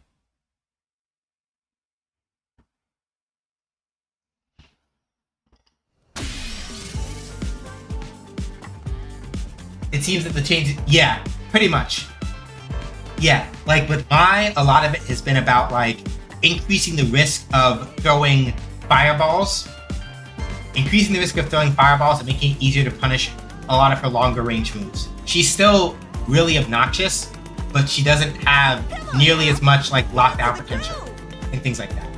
That's pretty much her whole thing. You can try this one too.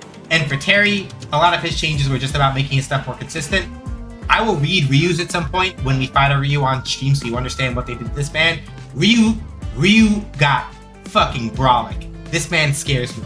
But I don't want to go into his changes too in depth. All you really need to know is that his Denjin Hadoken is really, really good now. It's scary.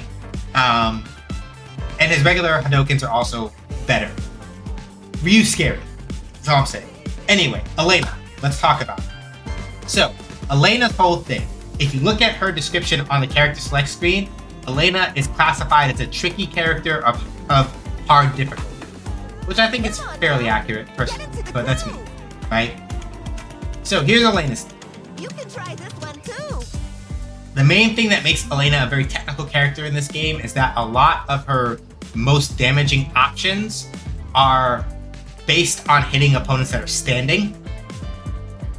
And she has a lot of target combos, right? She also happens to have pretty long limbs, right?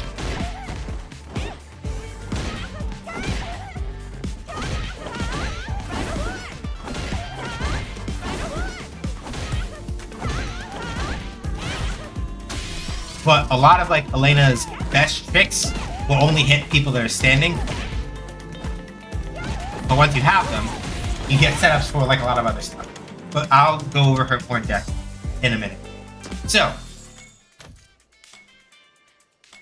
where is her command list? Because I want to demonstrate the thing I'm talking about here. Elena has a lot of unique attacks. She has a slide for getting in on people low. She has a low crush with round arch. Starling Beak, which is special cancelable, only works on standing opponents. Handstand Whip is an overhead into a follow-up that does a soft knockdown. Hind Kick is a launcher. Fluttering Lark is a low poke that leads into something cancelable. Turning Tail, you normally really only get like Scratch Wheel after that, but if you get like a punish counter and you do Turning Tail, people get launched hella high up and it hurts a lot. Trunk Slap, which is really good for like poking at people from out of range and then doing stuff. Soaring Raid, Raptor Range, like she has a lot, and when I say a lot of like a lot of target combos, I mean it, right? So you can do like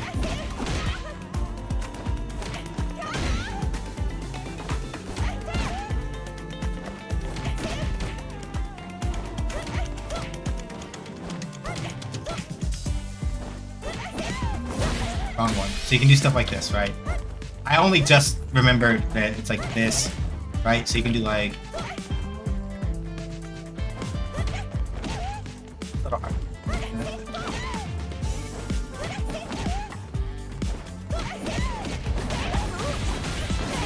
Like that kind of shit, right? So if you're jumping in with like a... It's a little hard because her light attack happens to aim really high up. For jump-ins, it's easier to do like... For jump-ins, it's easier to do jumping medium punch. But if you get like... If you manage to get like that... Oh yeah! Oh. So the cross-up hitbox, I think... Like, Elena's actual cross-up button is her jumping medium kick. Really? But if you manage to get like jumping, yeah, if you manage to get jumping light, if you manage to get jumping light punch either on the way down or ambiguously, you can use that. Ah, that's so fucked up. I didn't even realize that. But like,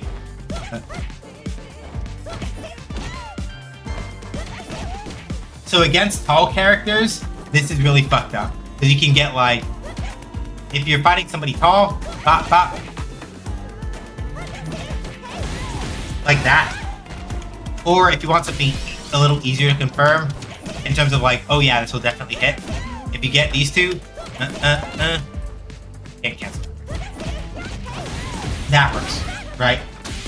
So this is why Elena is classified, well, one reason of many, why she's classified as a tricky character, because a lot of it, right? Like overhead whip hits from out here. A lot of it is that you have to be able to confirm that the opponent is standing up when you do a lot of her stuff. Otherwise, if you try to hit crouching opponents with a lot of the stuff that Elena does, it'll win.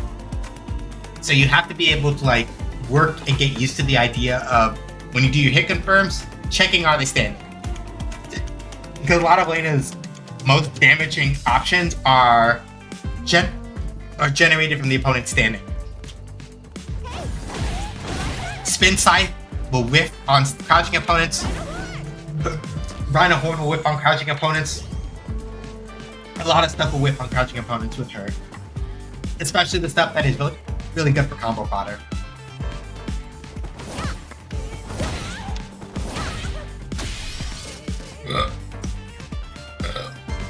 Sorry. So, putting aside her target combos for a second, let's talk about Elena's special moves.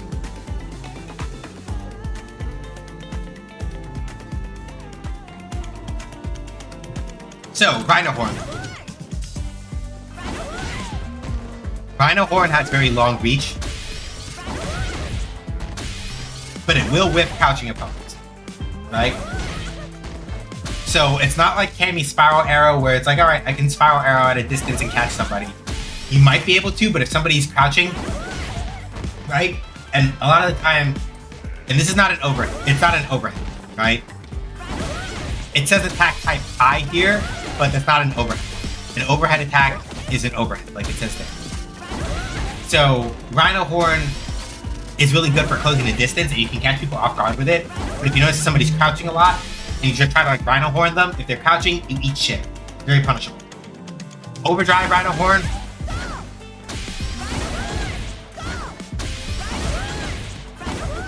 It's not as noticeable from far away, but up close, Overdrive Rhino Horn. Overdrive Rhino Horn starts up a lot faster and has a pretty and. Hang on, it was nested, so yeah, it doesn't quite work there. So like basically, the closer you are with Overdrive Rhino Horn,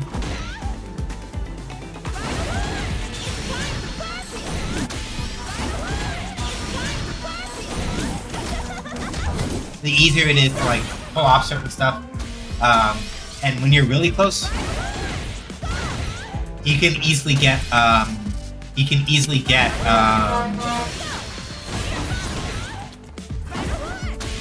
when you're really close, you can do Overdrive Rhino Horn, Super Arc 1. The timing, you have to get it, like, you have to be like close to make it work.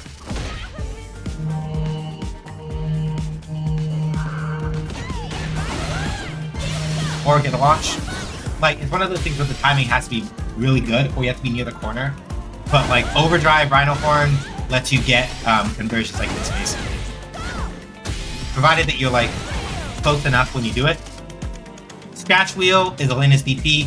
It works like Shoryuken, right? Notice that like for all that Elena doesn't seem to move forward very much, the hitbox, if it's anything like it was in Street Fighter 3 and 4, mostly covers an arc in front of her. So while she doesn't move extremely far forward, it is a little bit more helpful for like actually catching people that are directly in front of you. But yeah, Scratch Wheel does Scratch Wheel. Link's song. Here is where Elena starts getting really technical, right? Here's where we start getting wild, as far as Elena is concerned. Link's song. So, Elena used to have a move called Link's Tail, where she would basically do a little bit of like breaking, or what would look like a b-boy break, where she does some low swinging leg flares, right? They have removed that move entirely, and the EX version of it would do a bunch of leg flares into a handstand to launch the opponent. They've removed Link's Tail entirely and replaced it with Link's Song. Link's Song is just a roll like this. It has projectile invulnerability from frame 10 onward.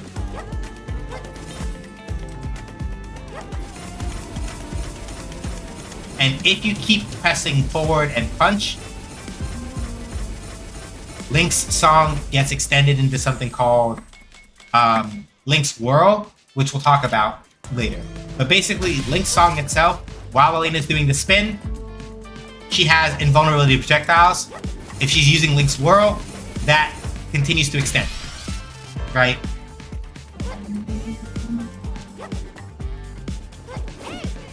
Yeah, Ryu's a good beat. We love Ryu. So, for the follow-ups out of Link's Song, you have to hold forward and press a kick button. So, forward light kick out of Link's Song is that. Leopard Snap, right? Leopard Snap, basically you use it as your ranged poke, right? You use it as your ranged poke out of, uses your ranged poke out of Link's Song. So you can kind of like poke people. Let me...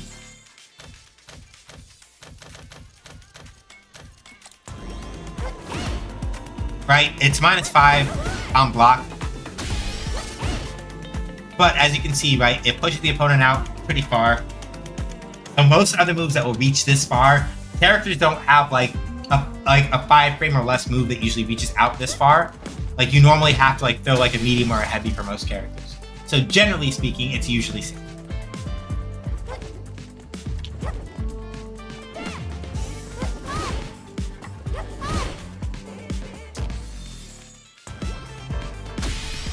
Harvest Circle is the medium kick follow-up out of Link's Whirl. It's a launcher.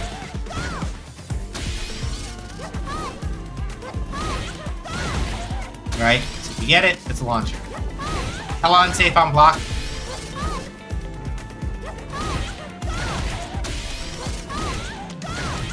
And obviously, depending on like how far you are when you do it, right?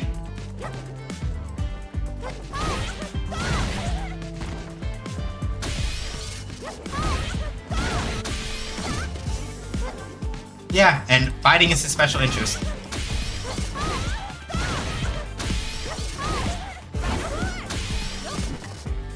So yeah, medium version is a launcher. Oh, other important thing that I should point out here. The other thing about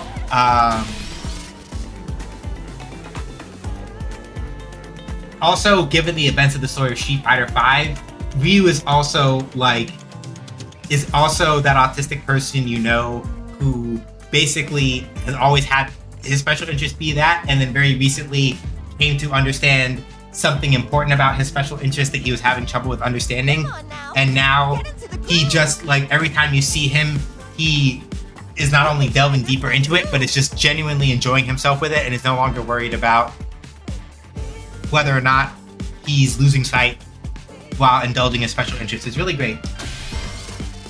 But yeah, the other thing about Harvest Circle, that it also has extended invulnerability frames for projectiles when you're doing it. So if somebody throws a projectile and you're using Harvest Circle, you'll launch them even through it. They eat shit. It's great. And then the most important, one of the most important things for Elena is that the heavy follow-up out of any Link swirl is Mallet Smash. Mallet Smash used to be its own standalone move, but now it's part of Link's Tail.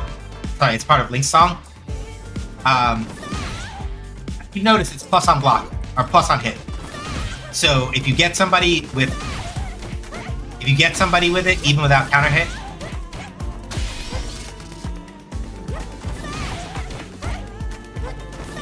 you can't necessarily get a combo, but you are plus enough to push your advantage in other ways, right?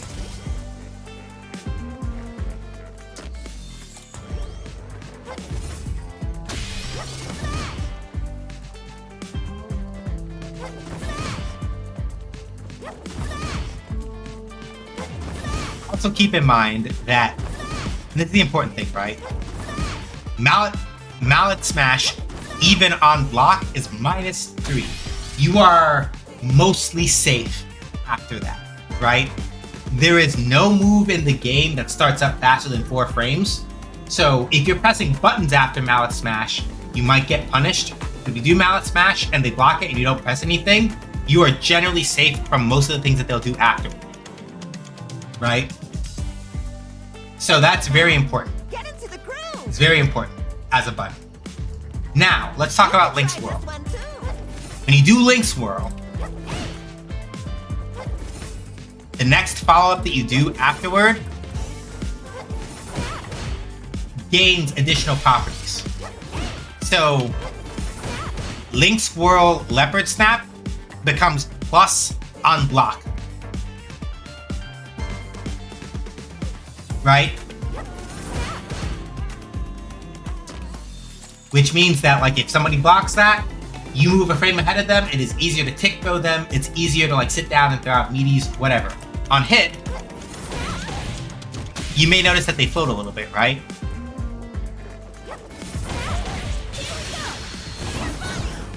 If you're close enough to the corner, you can do, for example,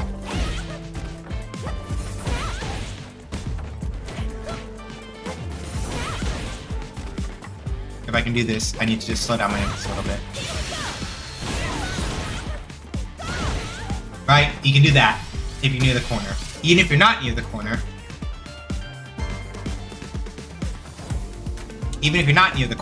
right? Wrong button, wrong super I was about to do. Even if you're not near the corner, you should be able to do... Wrong one.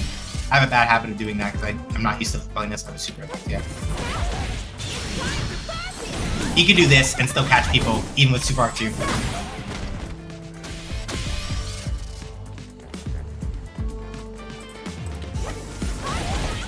Whirl Harvest, on the other hand, does more hits and launches up higher.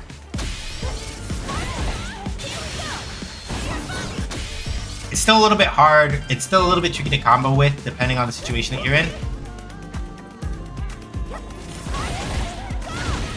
But it is generally easier to, like, get other follow-ups and stuff out of it if your distance is right. And then of course, World Mallet Smash. This is the classic animation for Mallet Smash. And as you see, it's +4 on hit. Which means that you can do that if you manage to hit, right? On block, still +3. Like, so World Mallet Smash is or Link's World Mallet Smash. No, let me not call it. Enhanced. There we go. Enhanced Mallet Smash is some shit. Right? Like if they block that, you're +3. So you still have the advantage and you can push, wait, whatever, right? Come on now. Get it through. And even non-enhanced Mallet Smash, still plus. And it's an overhead. They're both overheads. This is fucked up. It's great, but it's also fucked up. I love it. Now let's talk about Spin Scythe.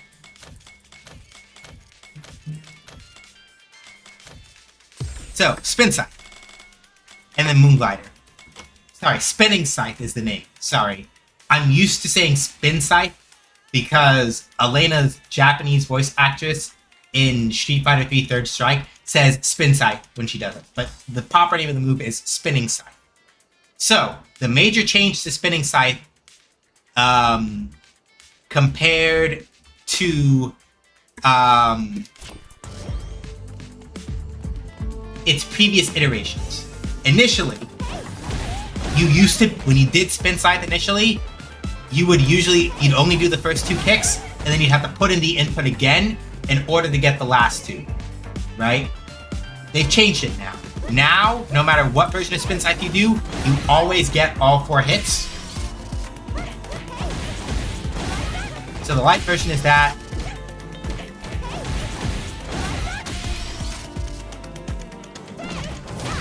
The medium version is this.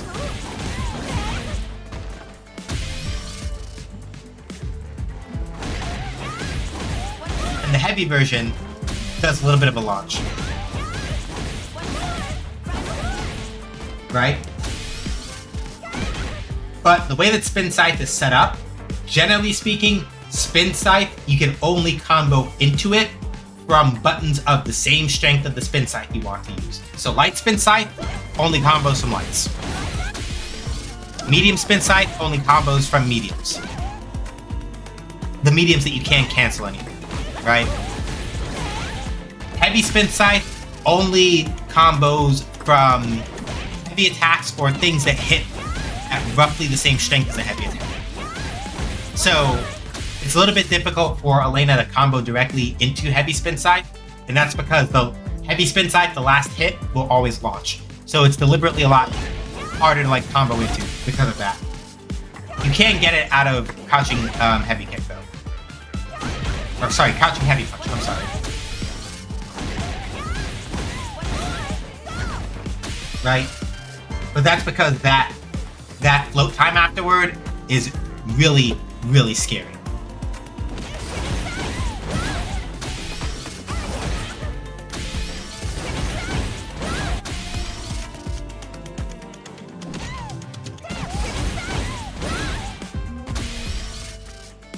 EX Spin Scythe, as you see, more or less breaks this. Well, you can't do it from lights, but EX Spin Scythe will basically do Heavy Spin Scythe, except you can cancel into it from like you can combo into it specifically from like mediums, right? So like normally you do medium, and then Heavy Spin Scythe doesn't work. Medium OD Spin Scythe is fine, right? And it still has the same launch window as Heavy Spin Scythe. You just can't do it from lights. Again. Right.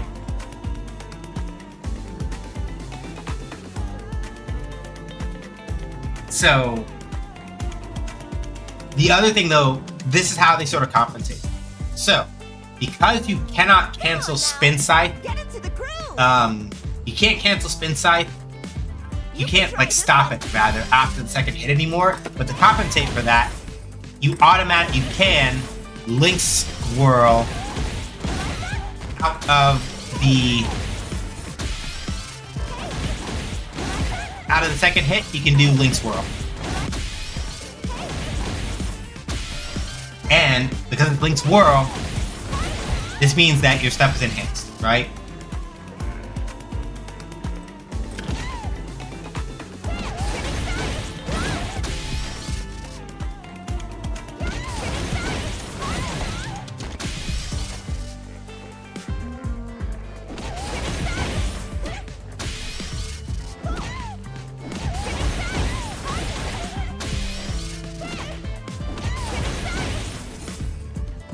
So yeah, basically a lot of it, as far as like mix-up stuff goes with Elena, if you're doing spin side. Again, spin side will also whip on crouching opponents, so if you want to use spin side, they have to be standing.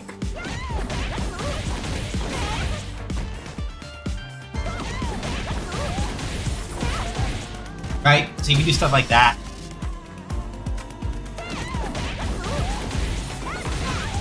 Stuff like that. Right? So, provided that your spin sides hit, Elena can use it as a very potent mix-up. And then, last move that we're going to talk about as far as special moves go, Moon Glider. Moon Glider is new to Street Fighter 6. As you see, Elena does like a quick step back before launching forward with a kick. Moon Glider is safe on block. As long as you don't like push follow-ups. Moon Glider is, even if it's minus, it's still safe on block, right?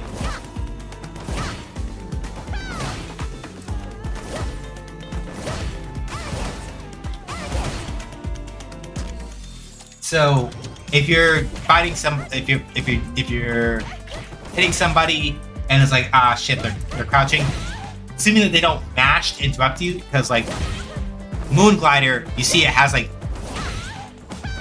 increasingly long startup, right? So people can mash you out of it if you're doing it too much. But if they're not expecting it, you can Moon Glider and pop them. And if they didn't block it, you can wait a bit. Not too long. But you can wait a little bit to see if they blocked it or not. And then if they didn't, you do the follow-up and you're good to go, right? Overdrive version is a launcher.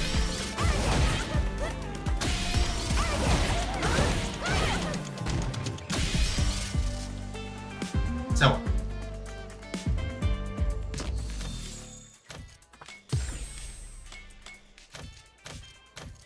Elena's super arts. Meteor Volley, you've already seen me show a little bit of it, right? Meteor Volley launches the opponent. Something very important. Hang on, he's just living his life the way he wants to now. He doesn't, yeah. Just like me for real.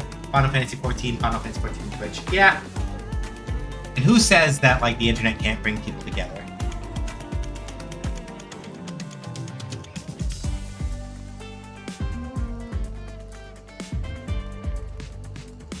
Come on now. Get a groove. You can try this one too.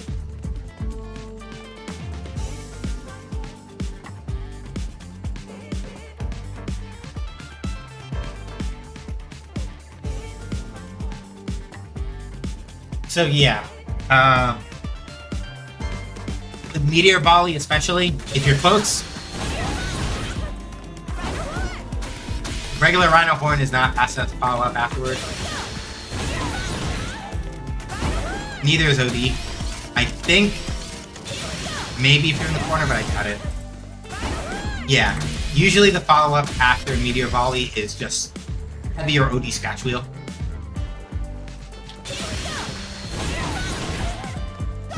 If you watch Desk on YouTube, Desk has probably Desk has figured out how to get like multiple Meteor Volleys in one combo, and then like you do overdrive scratch wheel to really like fuck up people's day. But you need a really high launch for that. Like you got to get people like up in the air in order to like really get away with that. But very important thing, Elena players, lock in. Listen to me very carefully. Elena's Super Art 1 does not have strike involved. It does not have strike involved. Yeah, true, but as has been established, Death is not human, so you might as well vary. Yeah, I just say look at it if you want to see how you can really push it if you do cool stuff, but you don't have to necessarily worry about doing like Desk level stuff in actual fights. Desk will do things that are sometimes not practical for real matches, but just to stunt. But it's cool to see what the limits of the engine are. But anyway, I digress. Let me repeat it again. Elena Super Art 1 does not have start up invulnerability to strike attacks. It will still break through drive impacts, but if somebody throws a button and you try to reverse with Meteor Volley, you're eating shit. It's not invulnerable. You can be thrown out of Meteor Volley. I can tell, well, if you look at the startup for it, you see how all those startup frames were green? Right?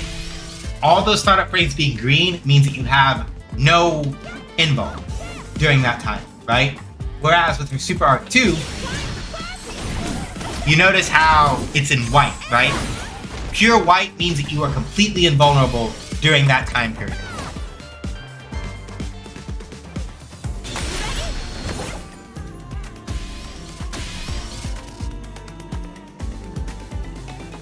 So, Elena's Super Art 1 does not have any kind of invincibility. Normally, Super Art 1s in this game will have strike invulnerability, so that if somebody's trying to like rush you down and burnout, and you're like, I need to get them up off me, you can do like Super Art 1 for most characters when they try to like do a meaty and you'll bust through. Ryu's Shinku Hadoken is infamous for this in this game. Elena does not have that option with Super Art 1. If Elena's in burnout, she has to use either Super Art 2 or Super Art 3 in order to like do a get off me. Super Art 2, because of the fact that it's fully invulnerable, you can use it as an answer to people that are throwing projectiles at you. And because of how far it travels, as I demonstrated earlier with, boosted snap. Shit, there's an ad. All right, another ad is up. I'm gonna go and use the restroom while ads are up this time, so we can keep talking about Elena stuff, and then we'll go from there. So I'm gonna put it in text chat so people who are stuck in ads see it. Then we're gonna go AFK, and then I'll be right back. All right, yeah. Come on now. Get into the groove. You can try this one too. 5, 4, 3, 2, 1, and action.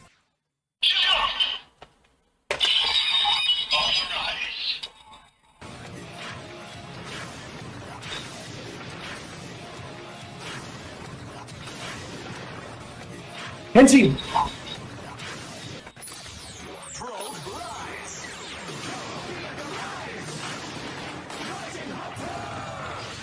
jump to the sky turns to a rider kick. There's only one person who can stop, and that's me. Hey everybody, my name is Sean. They call me either that or SJ. As I say on my own channel, make games, I play games. Games make you basically. Did you really think that I was going to let you hit me with that? No. Guess what? I'm still alive, motherfucker. Going too fast is no good. Shut the fuck up. What else you got? I have to hit button. Button hit good. This no count, no good, self-absorbed. Giving free turns goes against my professional ethics.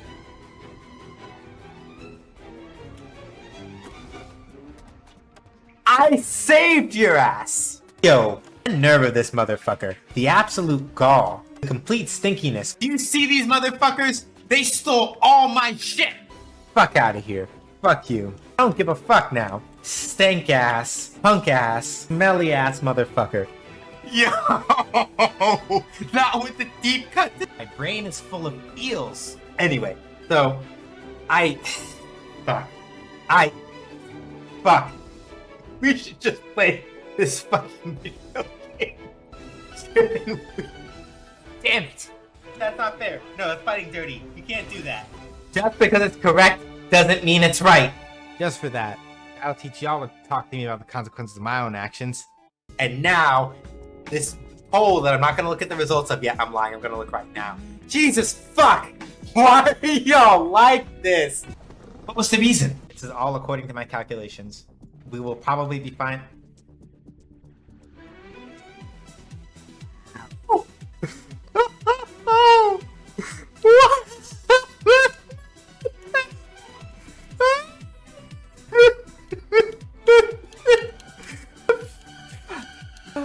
God damn it.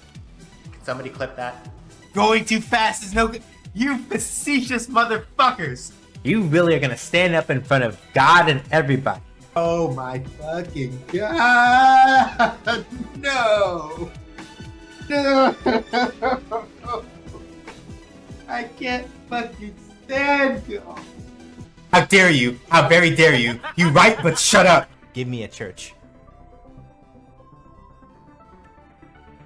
I told y'all I was gonna get a church, and I got a church. Apis above be praised. Amen. Amen. Hallelujah. And peanut butter. Praise be to Lord our and Jesus. For in our time of need, He has provided. Can I get a blessings to our and Jesus in the chat? I have to behave. I have to behave. I have to behave. I have to behave. You know what? I'm just gonna do this. What kind of just nonsense did you just... What in the hell do you mean? You put me on your whole motherfucking screen?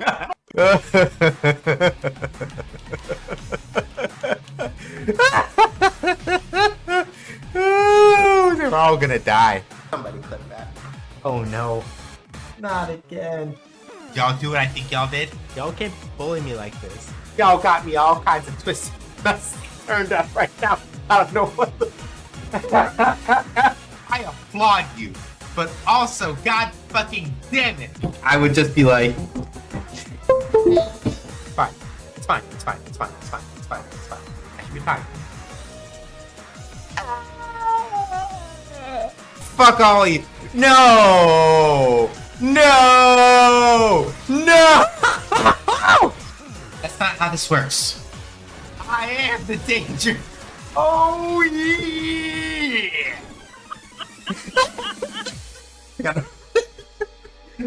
I'll respond to that, but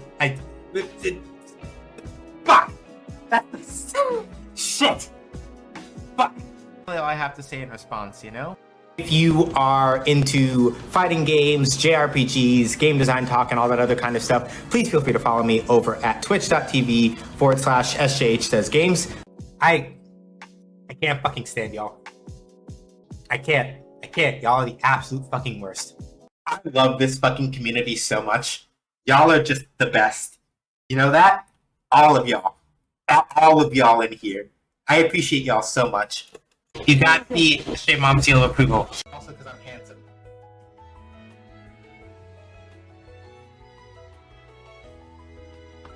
Good job.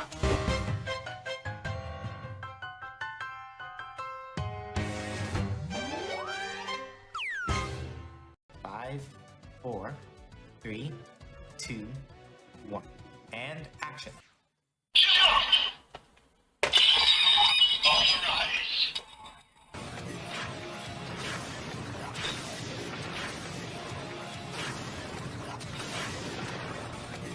Henty! The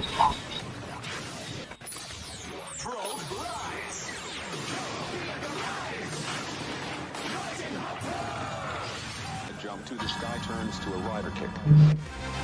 There's only one person who can stop, and that's me.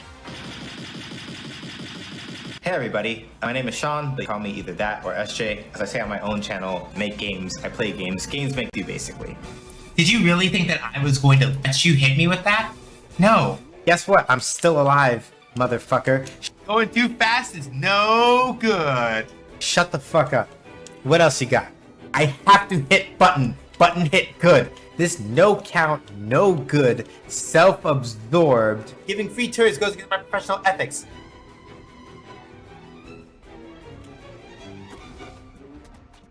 I saved your ass! Yo, the nerve of this motherfucker. The absolute gall. The complete stinkiness. Do you see these motherfuckers? They stole all my shit! Fuck out of here. Fuck you. I don't give a fuck now. Stank ass, punk ass, smelly ass motherfucker. Yo!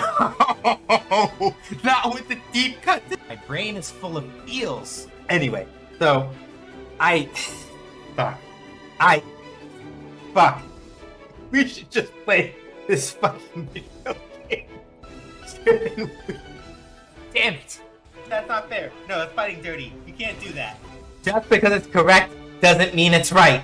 Just for that, I'll teach y'all to talk to me about the consequences of my own actions. And now, this poll that I'm not going to look at the results of yet, I'm lying, I'm going to look right now. Jesus fuck! Why are y'all like this? What was the reason? This is all according to my calculations. We will probably be fine.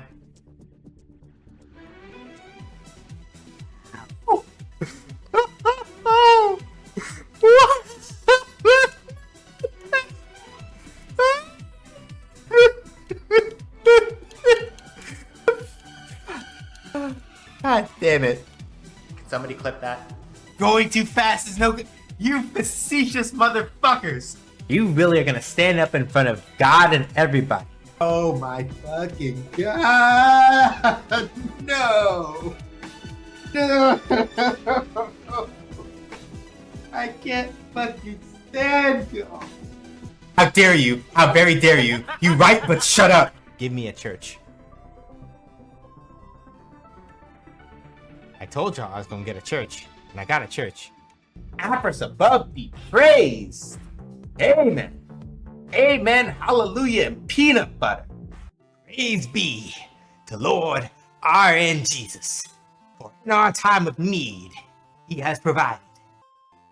Can I get a blessings to R.N. Jesus in the chat?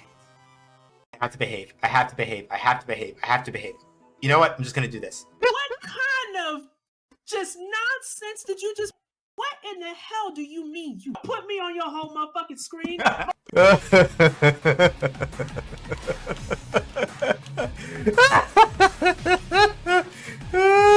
They're all gonna die. Somebody clip that.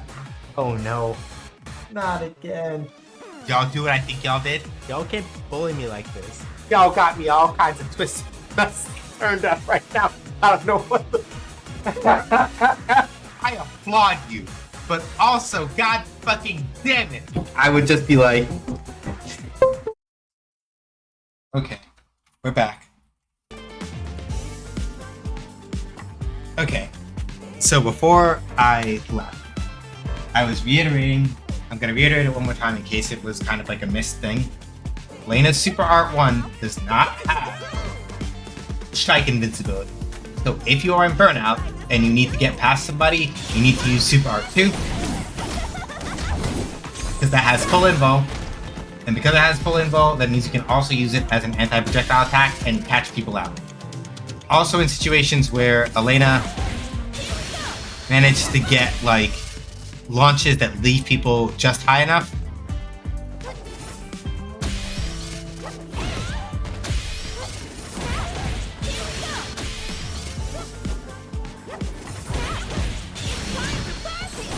you can catch people with stuff like this, right?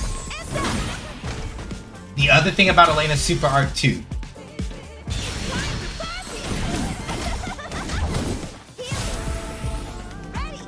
if you hold down, literally the down direction on your stick or whatever you use for moving around, if you hold in the down direction after the first hit of her Super Art 2, you do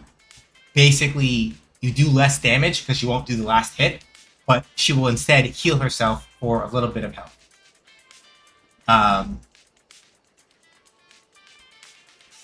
You can't hit her out of it, you can't interrupt it, so it's a fixed amount of health that she gains back, and it's not a tremendous amount, but if you are really in a situation where like, fuck it, I need more health more than I need to get the kill, then you can use healing instead and kind of put yourself back up. This is an important trade-off because Elena has been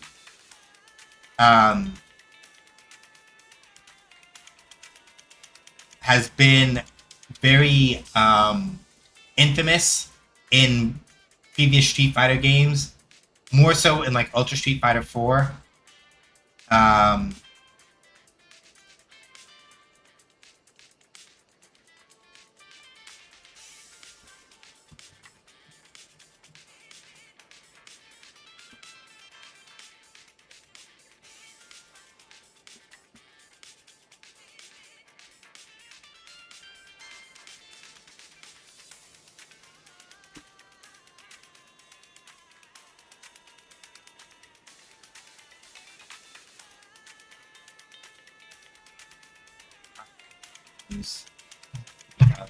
Cool. Right. The thing I was saying is mostly that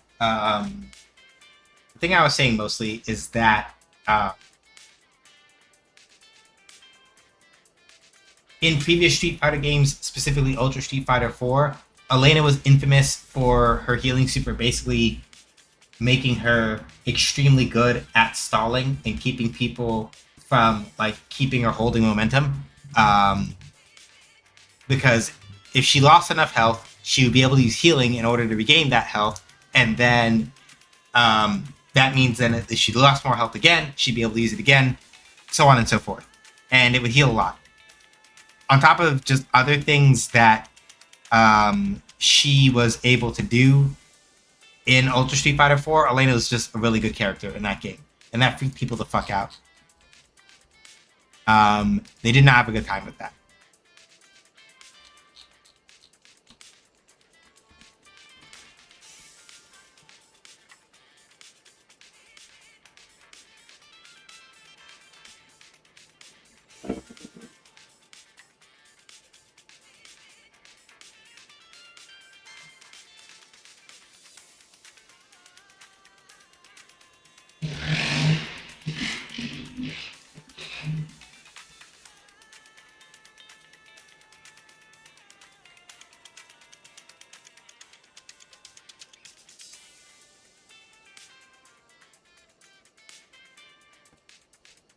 So yeah, this is how they balance that. Essentially speaking, now you are, if you're going to use healing, you are mandatorily, you're getting back a fixed amount. It's not based on how long you're able to hold the button before somebody hits you or whatever. You get back a fixed amount. It is part of a cinematic, and you are explicitly giving up, and you are forced to give up more Okizeme in exchange for getting your health. And then of course we've got her Super Art 3, which, you know,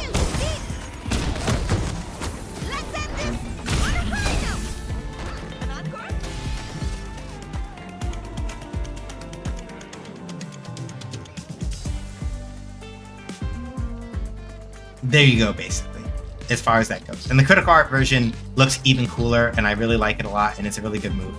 And the main thing with Elena in particular is that she has a lot of moves that are cancelable into Super Art 3. Spin Scythe does it.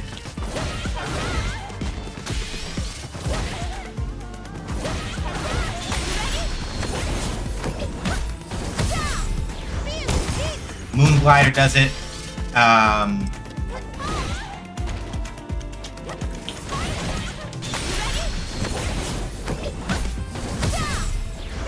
Harvest Circle, both like the normal version, I think both the normal version, yeah, both the normal version and the enhanced version can do it.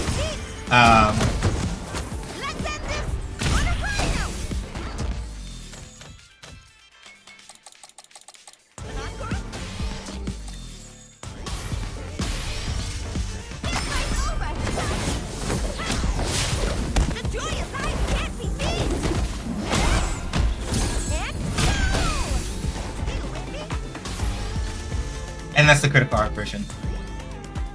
So yeah, this is why Elena is classified as a tricky character. Because there is a certain amount of like finesse control that you use when you're doing stuff like working with Link's song in order to work around projectiles. It's very easy to overextend yourself if you're like fucking around and doing a lot of that and not paying attention to what you're doing. A lot of Elena's target combos only really work if you catch people standing up. Or can force them to stand up. And Elena does have some normals that on counter hit will force a standing, so it's easier to like catch people with stuff like that.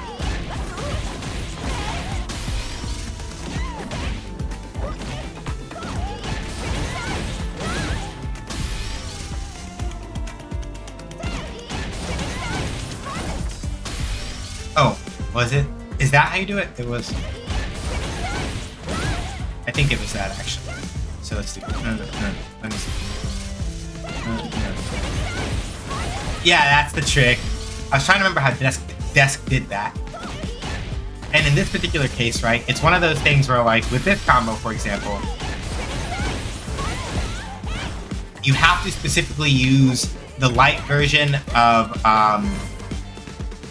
Link's World out of EX Spin Scythe out of this specific target combo in order to get that. So it's like...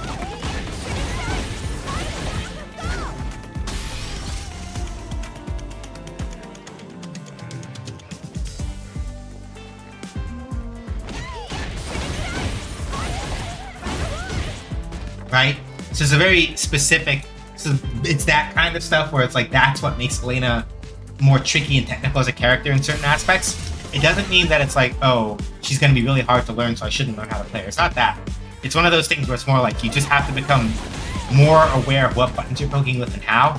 Because, for example, Elena cannot cancel her crouching medium kick into anything. You have to manage, you have to land the target combo in order to be able to do anything about that.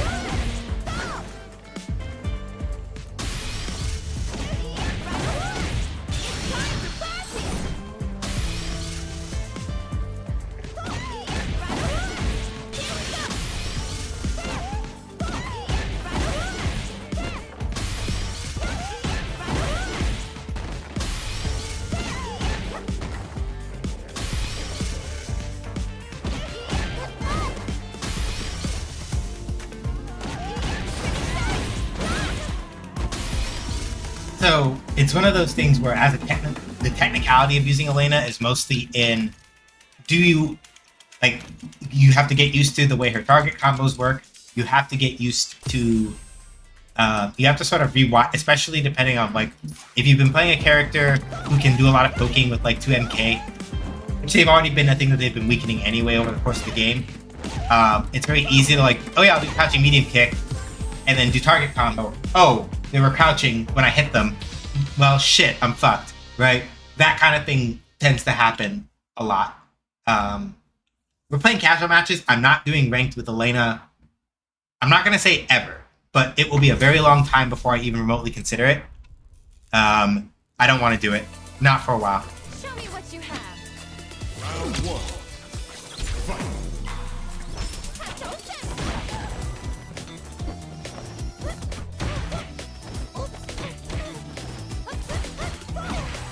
See, like right there, if I'd been on top of it, I could have gotten the target combo and then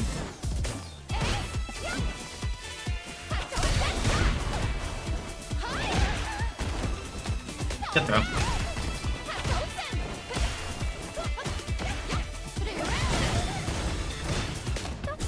Stay down.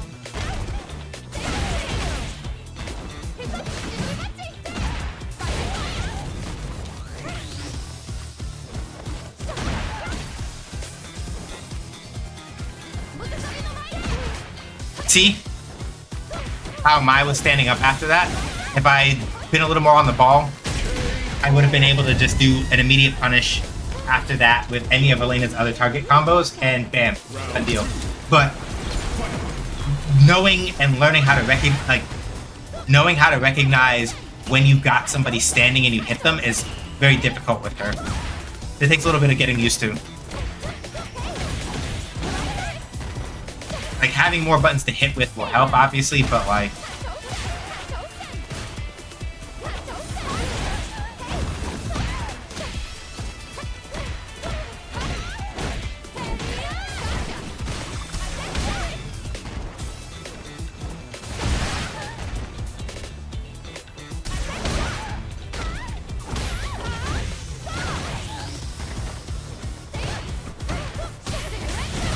Yeah, I'm cooked.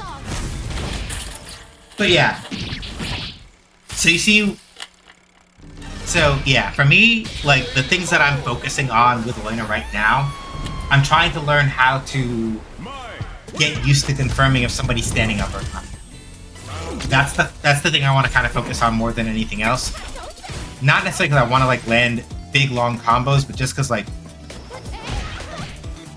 coming to understand that is more important for me.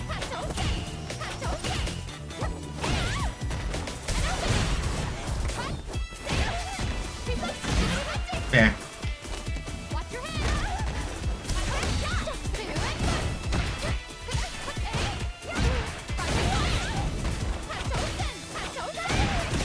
See, I fucked it up again.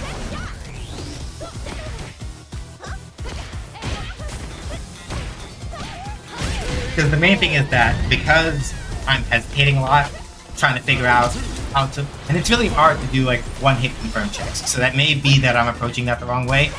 and that's not the way I should be approaching it.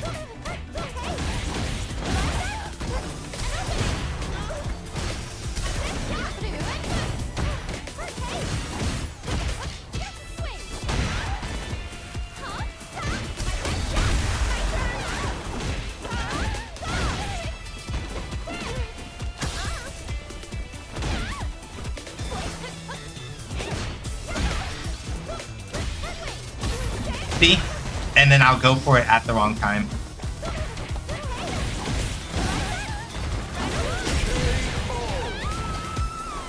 That was a gamble, because if they'd been crouching, that would have gone over their head, and I would have eaten shit. So.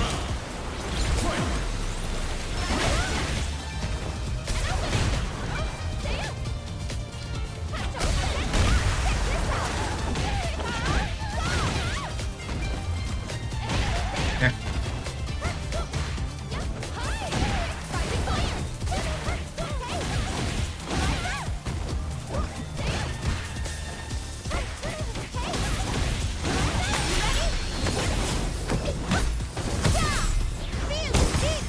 This may not kill. We have to see. Yeah.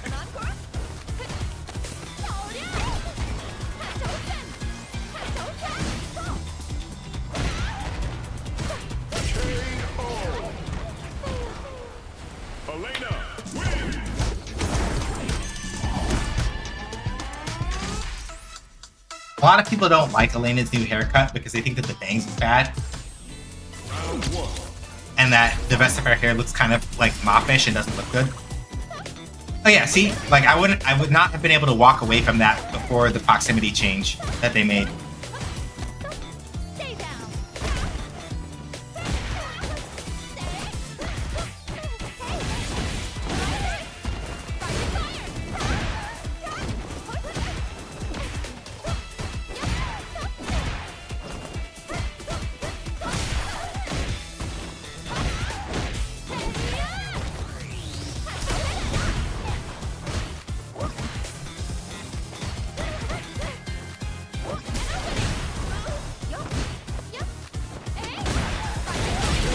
Damn, I messed up the follow.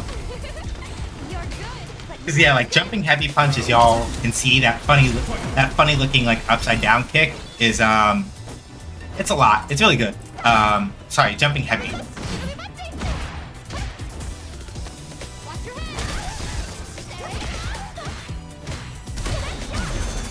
Yeah, that's fair.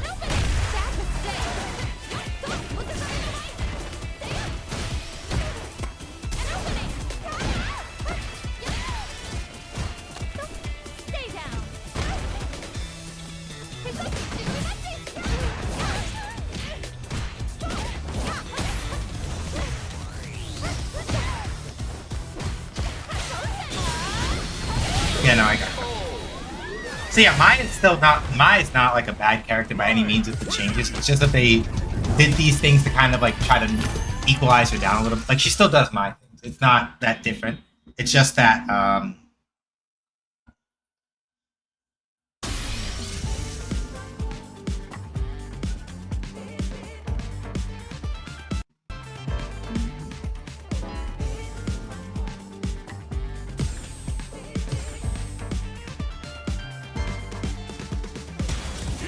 A new challenger.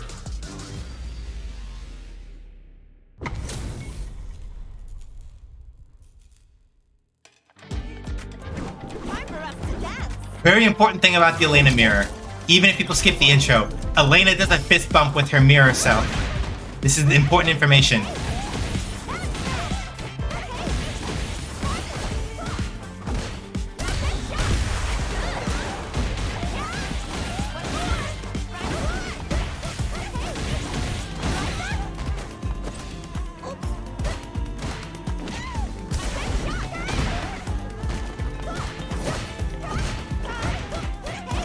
Yeah, I gotta confirm somebody's standing.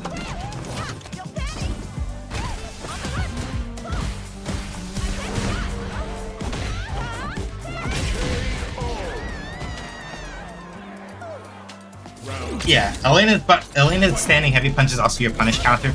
It's also like your punish counter fish, because like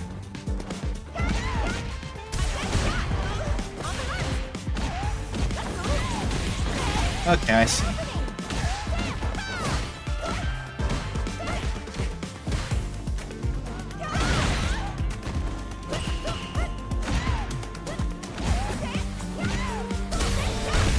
Yeah, I know. Alright. Yeah, okay, this is somebody who's been grinding something else to figure it out. I can tell from the way they're moving.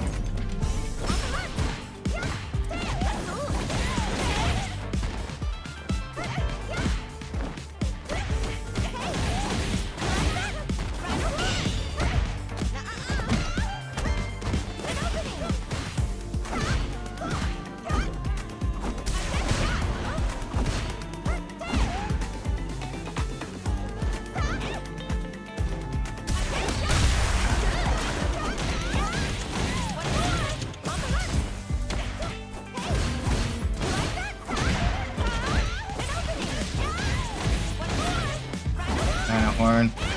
Ooh, the scratch wheel fell.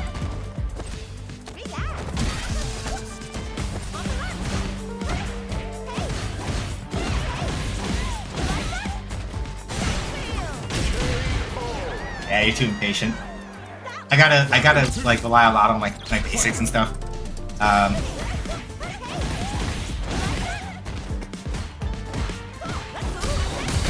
That's fair.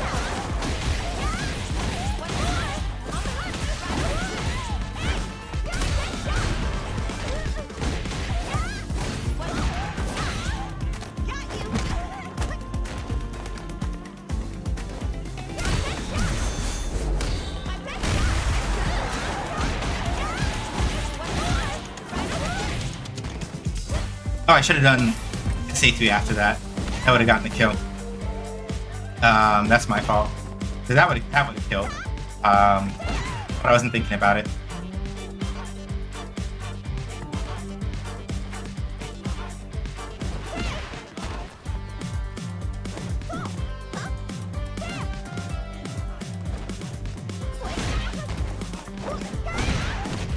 I might be dead here. Nope, they didn't. They should have. Nah, I'm dead. Or not, because they fucked it up again. Yeah, no, if you get the wall splat, at least for early days, if you want consistency, wall splat, heavy punch target combo is the best bet. Ah, no, I didn't get off the input in time. Final horn.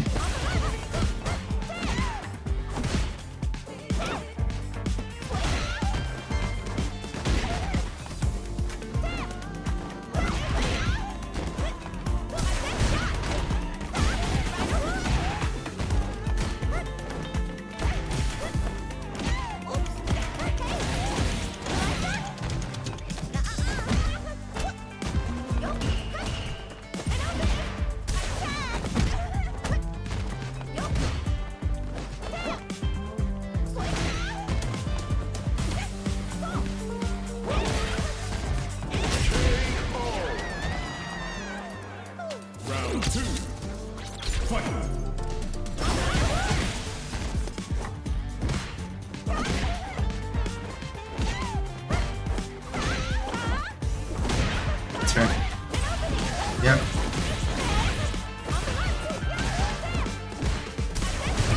Ah, I was... Yep.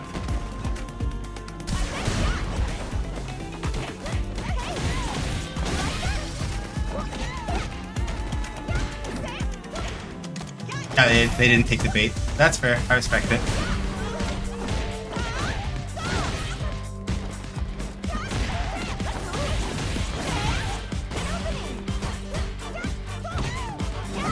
Ah, no. Damn it, if I got in the target combo. If I got in the target combo, would have been a kill there. I got the 2 MK and they were standing, which means that the other target combo afterward would have been spin side and then SA3 after that.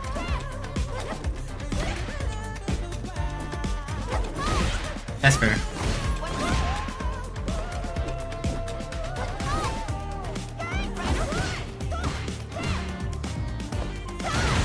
That's fair. Yep.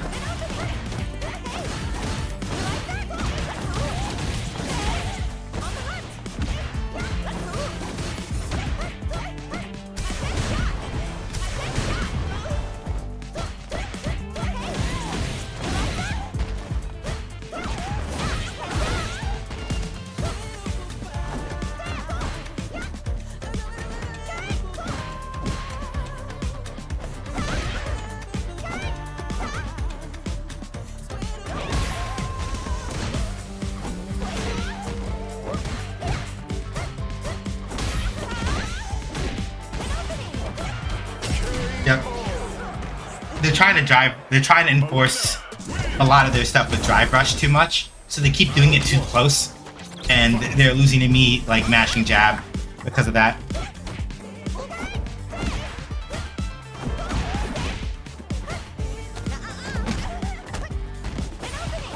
Stop that. Stop it.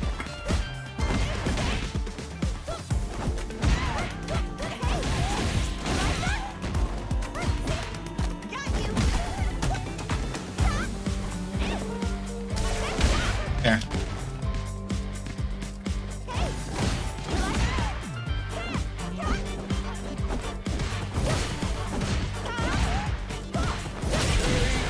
Yep, and that's why. Like, the reason why I'm being very deliberate about when I put out the target combo stuff is because I am trying my best not to get caught. Got a thing to do soon, so I'm gonna bounce here. Yep.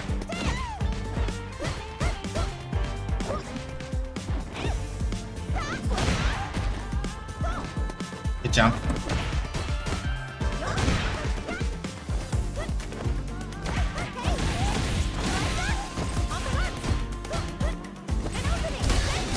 Yeah, that's fair.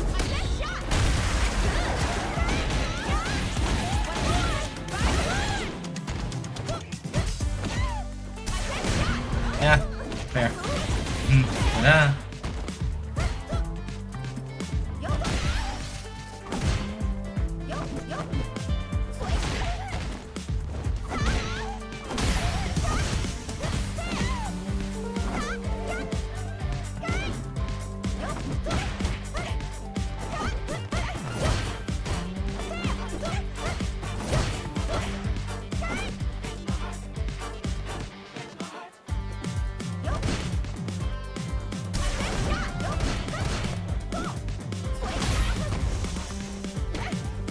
I should have gone for overhead.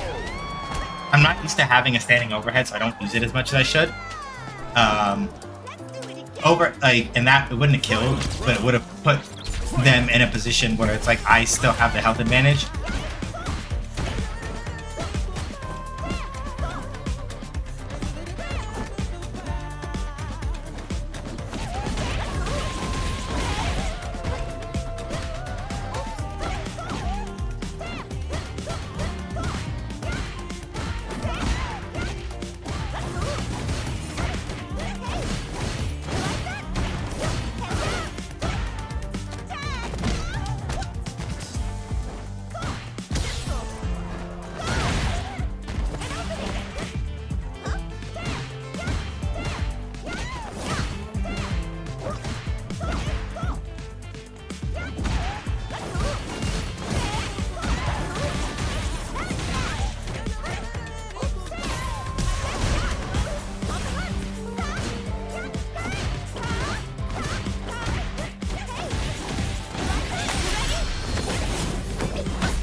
So yeah, like the part that I'm still struggling with is making sure that like there are times where I'm actively managing to like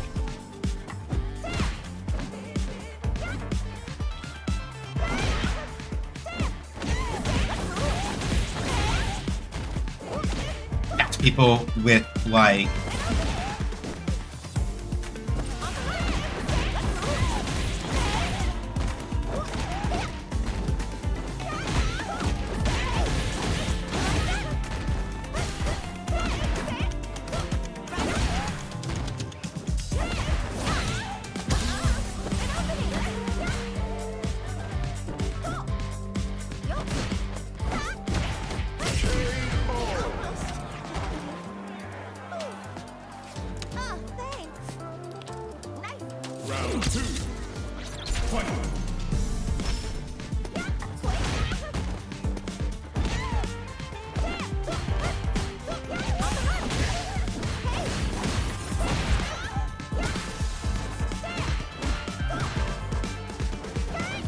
yeah, now you're starting to feel it out.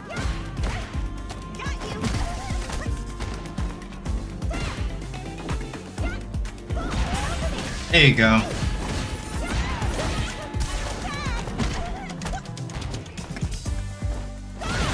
Yeah, I'm jumping too much that particular distance. So that's why I'm getting.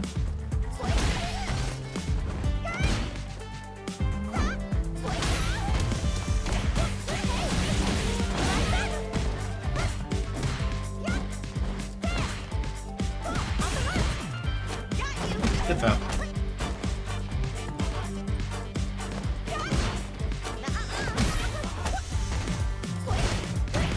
Yeah, they were looking for that. That's good. If I'd walked forward a little bit and maybe just done overhead whip, that might have been enough.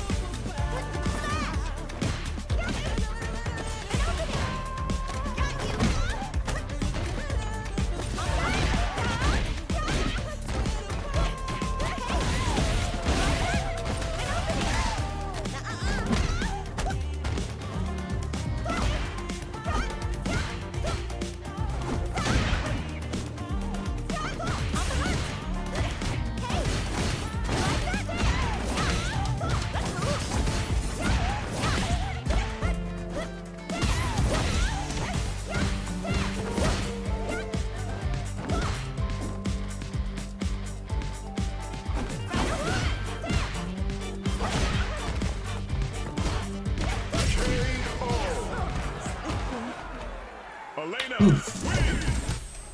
Round 1. Fight.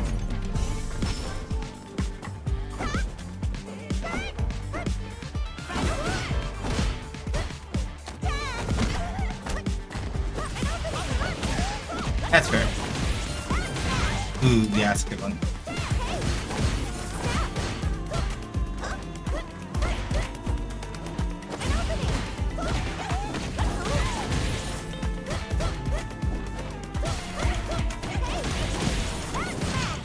Plus.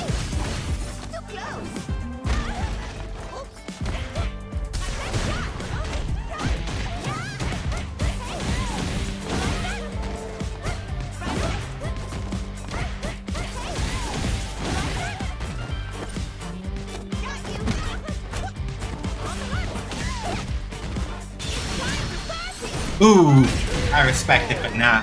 I was like, either OD scratch wheel or something else is gonna come out. If I stay this close. Can't say I knew for sure what they were going to do, but I'm like, feel like if I push my luck here a little bit, I'll tweak them out a little and maybe get something I can work here.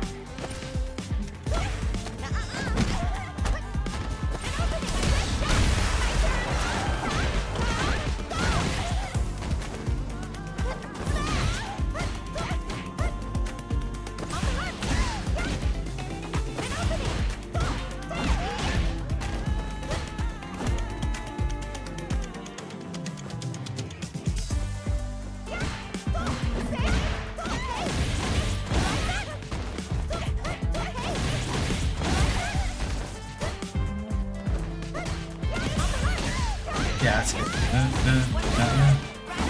Yeah, very good. Unfortunately for you,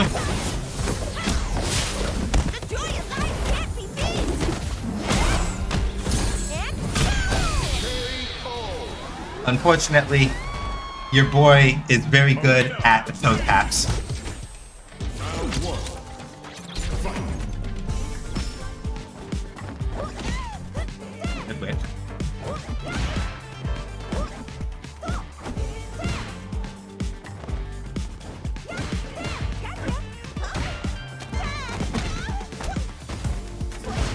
Yeah, they were awake. That's good.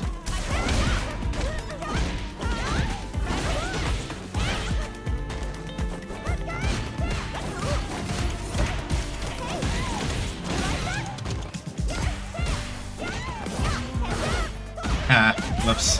I thought I had the hit.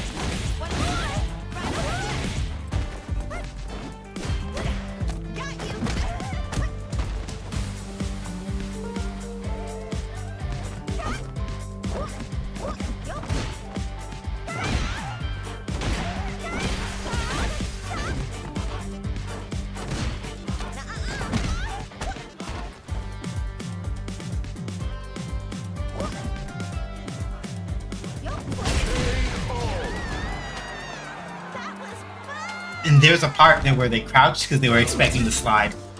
And if I had been able to walk in close and pop them with overhead whip, I would have probably hit them with the overhead instead. Very good. They checked me.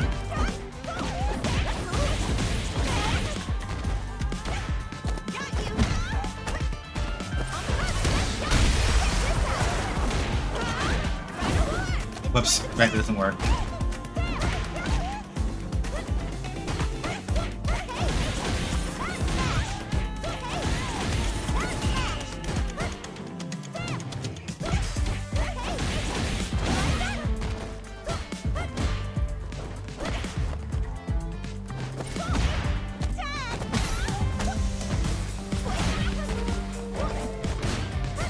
Yeah, good jump to avoid having to call out the whip. I respect it. They jumped to that, if I put out handstand whip, they would be able to get out of it, theoretically. I think maybe I could have timed that to be meaty and stuff the jump, but I'm not sure if I could have done it. Yeah, I see.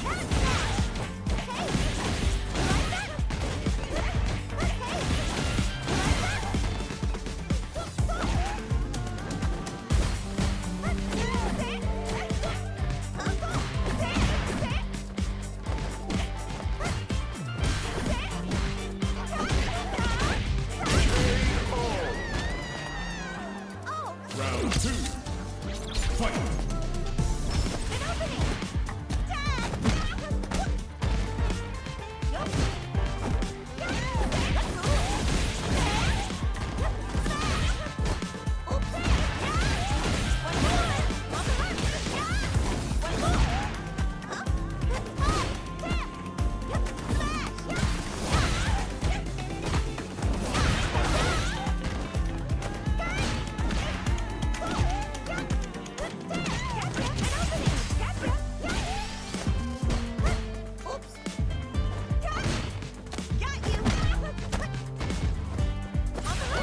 Ooh, yeah, it wasn't close enough. Or rather, they got too close to me for me to pull that off safely.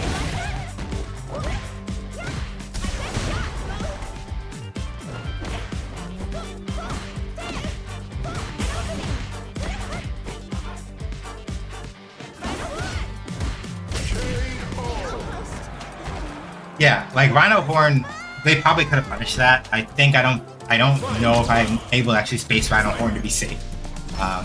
It might be possible, but I doubt it a little.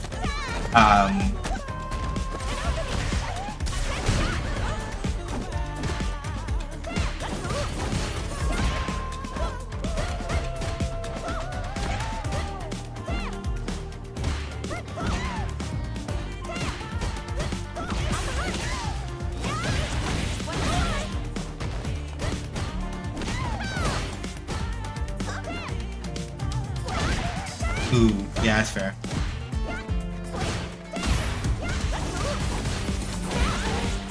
Okay, I see.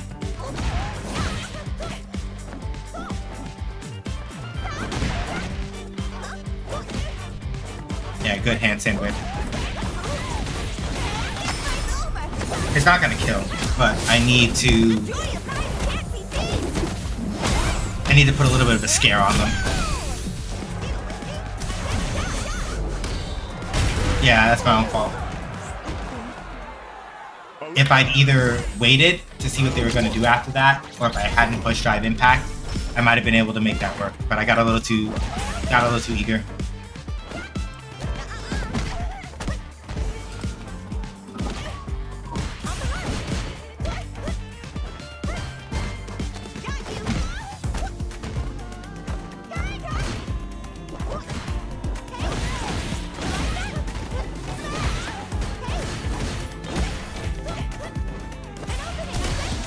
Yeah, good check. They did standing medium kick there so that they could cancel the drive impact.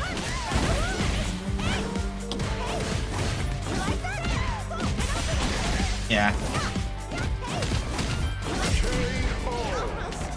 So yeah, like basically if people are crouching, you gotta do Moon Glider if you're gonna try to cancel into anything, or you kind of put yourself up a creek, kind of.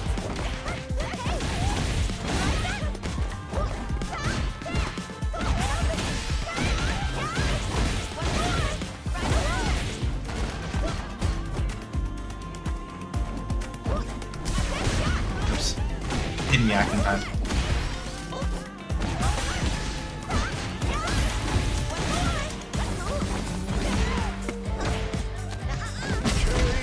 I'm mistiming my punish presses. Because Rhino Horn, like, spin side, like, it has the gap. I think maybe the heavy versions might have at least enough stun time that the heavy versions might be a frame trap, but I don't know that for sure. A little too early to be sure yet.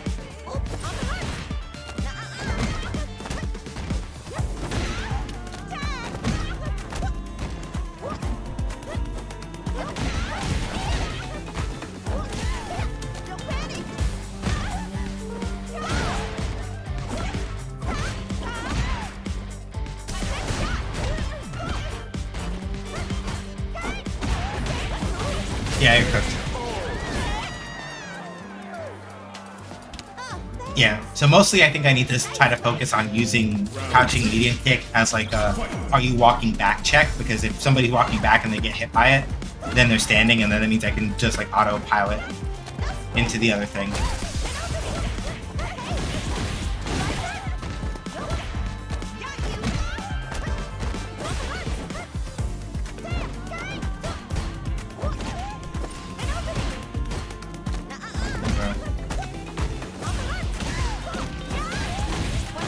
Yeah, that reset there.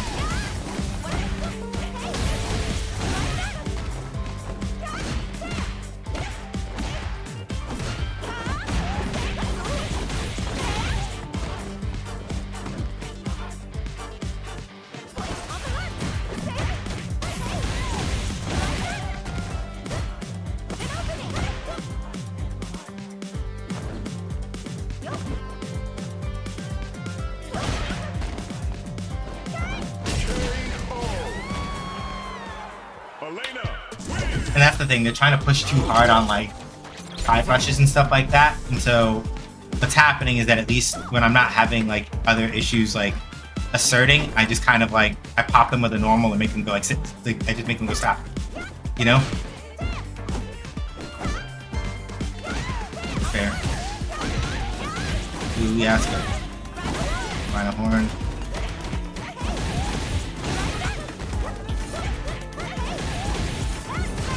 Plus.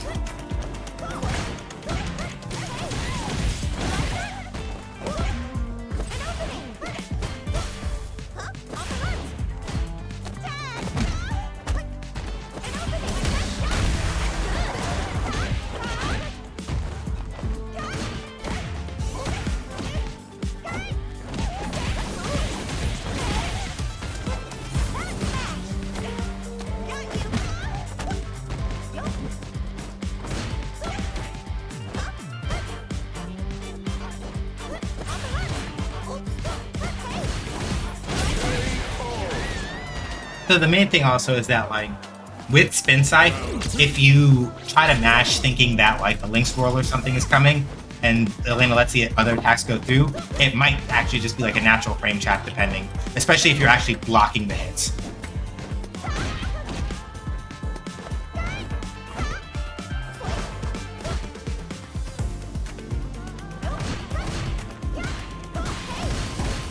Yeah, like see, like on like couch blocking the spin side hits, you want that because like if it's standing, that's different. Because like standing.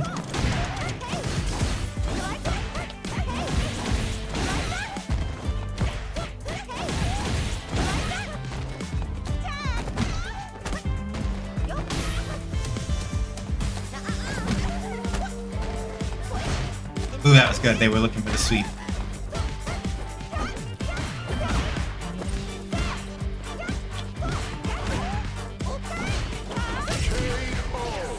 And that's the other thing. They're pressing very confidently with those target combos, and literally with Elena, it's like you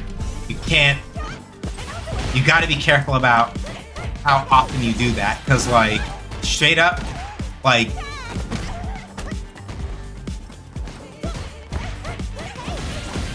there's a reason why like a lot of the time when I'm like poking and stuff, I favor my lights and stuff like this because it's easier to for me to like avoid mashing into a target combo in a situation where I'm not sure if I got a chance to confirm whether or not they were walking away like that, right?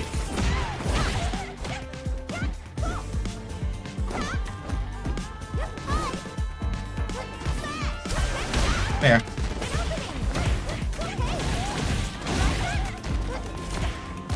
Yeah, and like you have to have, and they're very careful, I think, about I think they were very careful also about like how much they let Elena actually have the ability to like push setup.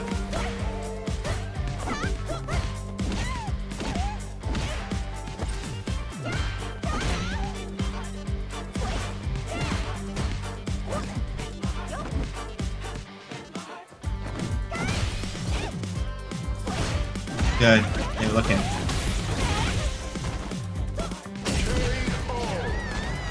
They were trying to, I think they were trying to be careful about how much or how many plus situations Elena can really set up. There's probably some fucked up ones that I just don't know yet because it's still so early and I'm not like I'm not like a huge lab monster. But they probably were trying to be very careful about, yeah, they're watching for the sweep now, I can't do that as frequently.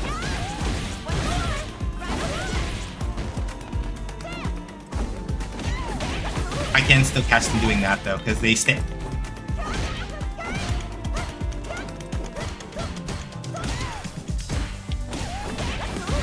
I catch them like standing up a lot.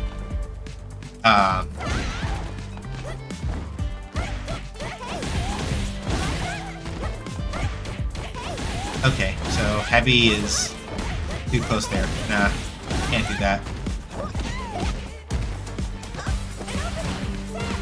Plus. Okay. They did 4 standing medium kicks in a row. Probably just to fish that out. Rhino Horn.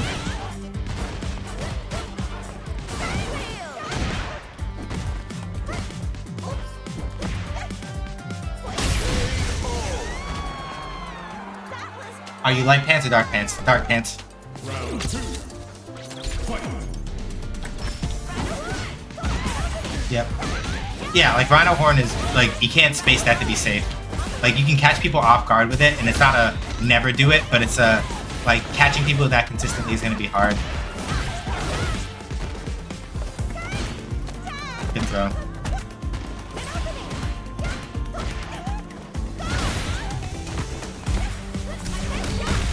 So yeah, this person I need to kind of like I need to start giving them some shit when they try to like do drive rush 5M like drive rush 5MK at me. They like to do that a lot. And I get it, because like it's a cancel button.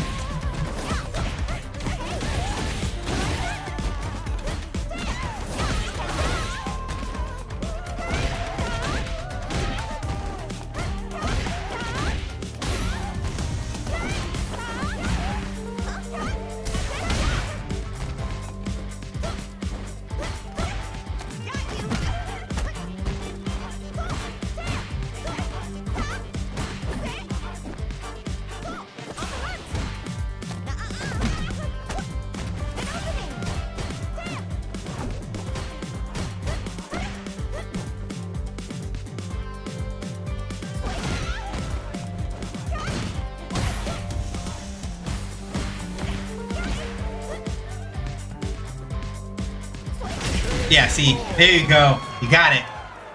Yeah, free your mind a little bit. Stop trying to like run at me with like drive rush 5MK all the time. I understand why. See, I told you, stop that.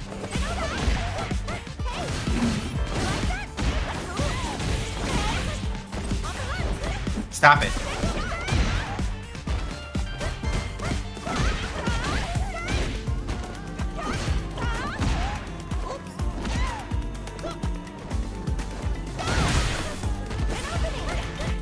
Stop doing that. I'm telling you.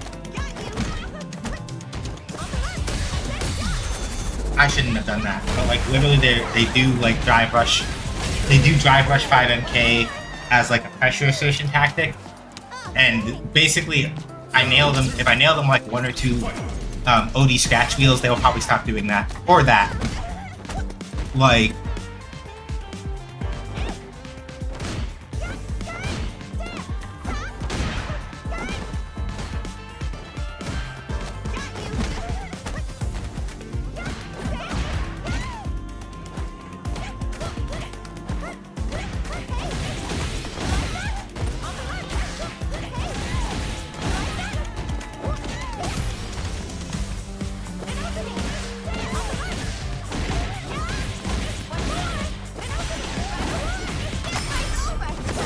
okay, I respect it. Because they're gonna try to get back some time from when they burned out, and I eat a shit ton of damage.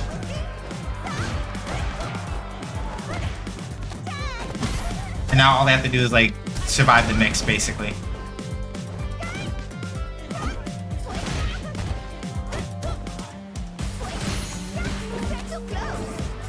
Yeah, that was a good call on their part.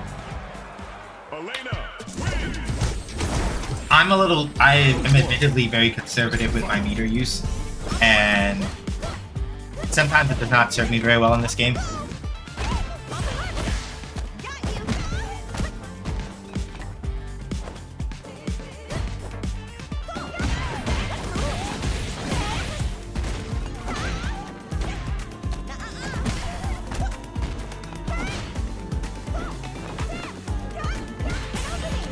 Good throw.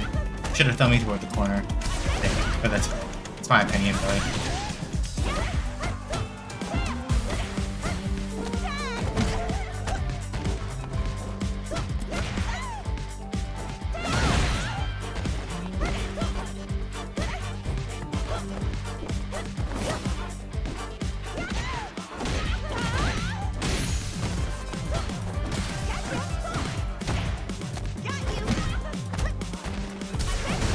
Yeah, it's good. Basically, if I was gonna get out of that, I should have jumped. When I saw a dive impact coming, I would have jumped, gone over it, and then come down on top of them and just popped them with a button. I would have died. But I wasn't looking for it. Good overhead.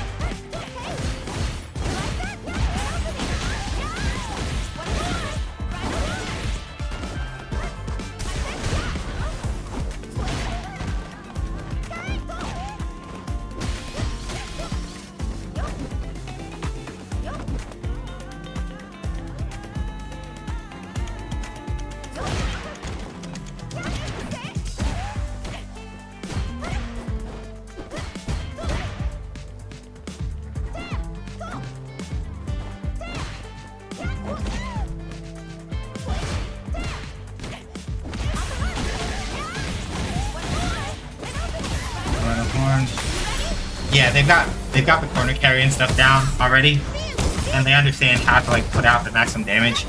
So the main thing mostly is that they need to, from my perspective at least, the thing that they need to adjust, and they are adjusting because they're catching up in the rounds, so they've adapted faster than I have. The main thing mostly is like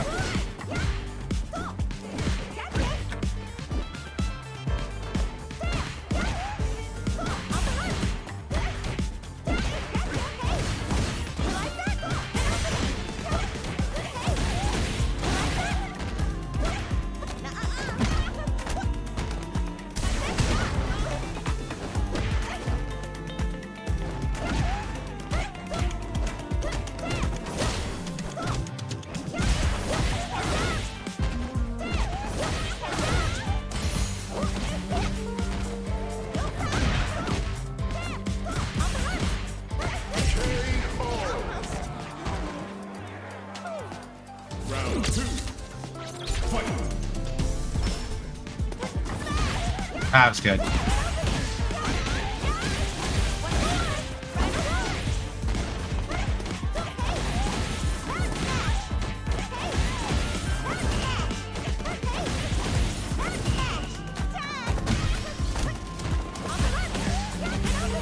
Yeah, that's good. So yeah, they have, and this is the sort of thing where it's like I know for a fact that like as an Elena player, like that kind of thinking will probably evade me for a while.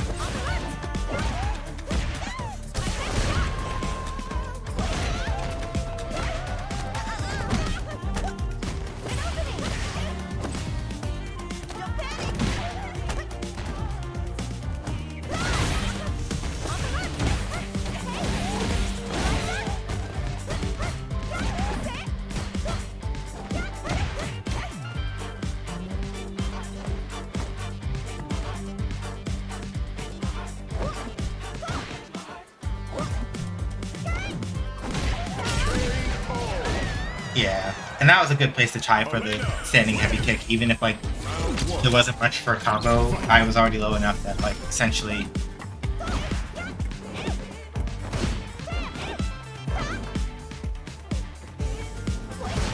Yeah, they were already looking for the sweep. Okay.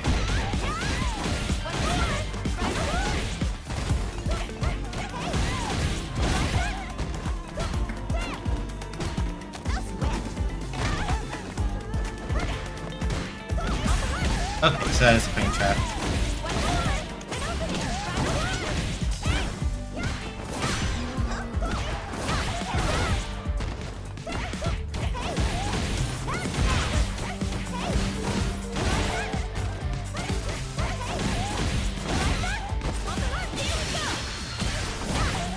Yeah, it's not. Yeah, like it's not invulnerable. You can't do that. So really, honestly, if I'd done Moon Glider, I would have been able to get the kill instead of what I did wind up doing.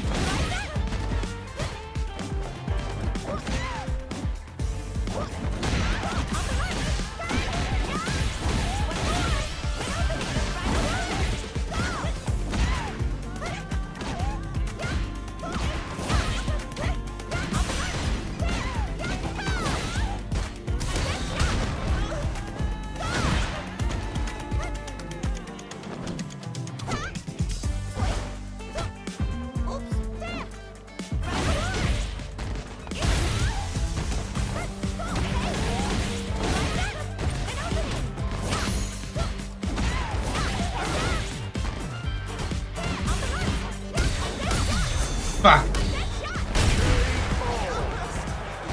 That standing medium kick is much better for checks than I keep thinking it is. I might have to learn how to try to integrate that. Which is probably why the range is so short.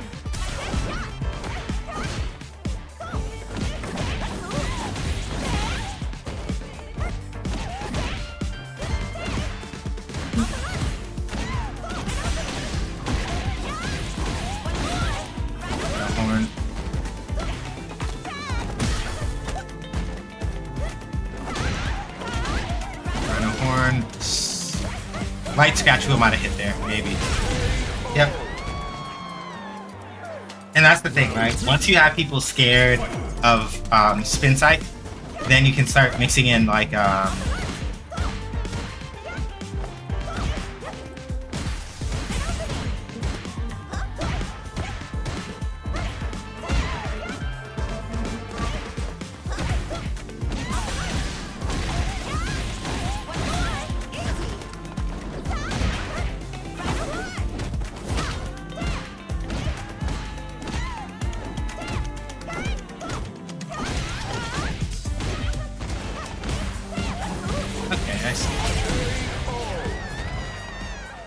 yeah, part of it is that I'm also getting sloppy. So we gotta see if I can stop being a mess for a little bit.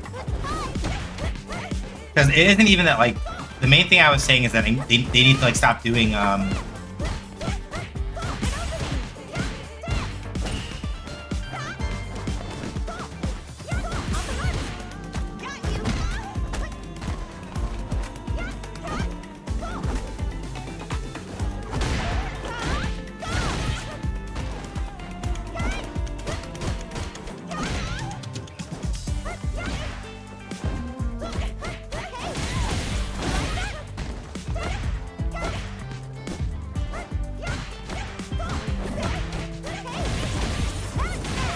yeah, that would have been a plus anyway.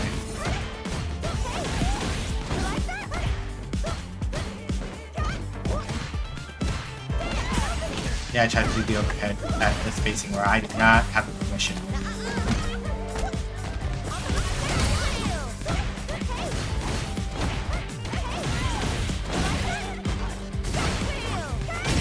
Yep, there we go.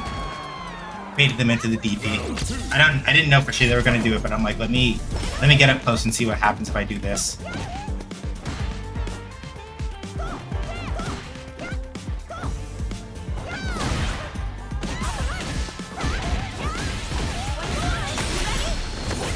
Yeah. to give them time to recover drive and do a bunch of damage to me. I'm still gonna be up on drive in the overall, but we should be closer to even. Never mind. I don't know how to do math.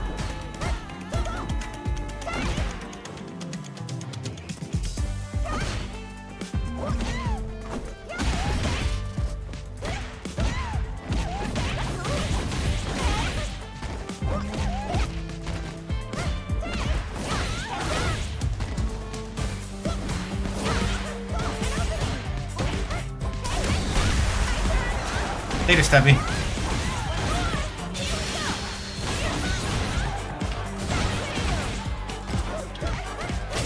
Damn, I couldn't get out Super Art 2 in time. I was mashing the input and doing it wrongly, probably.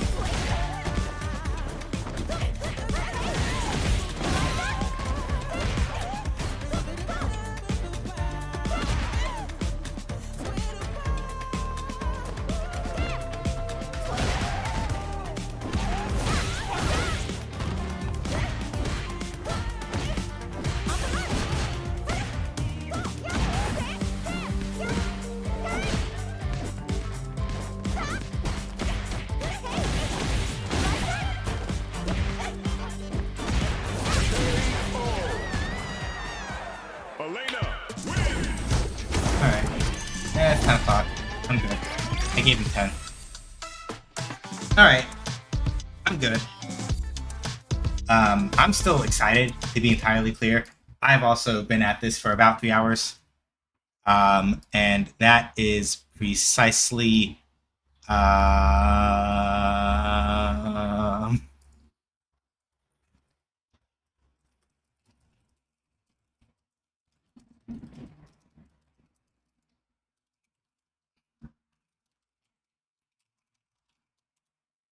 Thank you, Sin, for the links. I will maybe do an Elena write-up at some point for my NeoCities blog, but admittedly, the system I have for doing NeoCities blog stuff is kind of a pain in the ass. So I have to figure out a way that works that will make my life easier on that front. Medium was where I did some old posts if you want to read those. Stream VODs are up on my YouTube. Ko-Fi if you want to support me in the stream without giving money to Amazon and Jeff Bezos, do it over there. Throne is for anonymous gift giving for the streamer. And my card has all my social media links on it. Mostly I'm active on Blue Sky these days. Munity is the name of a small in-game studio co-op that I helped co-found. We have a Patreon that you can join for free or join with a paid tier. Join on the paid tier if you want to support us. But if you join free, you still get access to our Discord to know about things that we're doing, what we're up to, where we're going, things like that. And if you want to play Shootlands yourself, we have a prototype available over on our itch page. As for Guilded, we don't use Discord. We use Guilded instead. If you don't mind making a Roblox account that you never have to use for anything else, you can make one and then join us over on Guilded. I understand if you don't want to. If you're like, Roblox is gross, I get it. It's not a requirement. Only an ask if it's a thing that you're interested in. That's pretty much all I've got. I am not sure who is...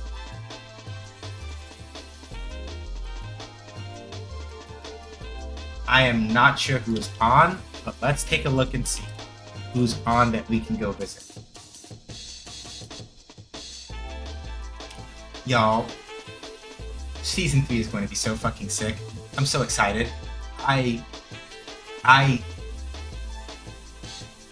Sagat? Ingrid?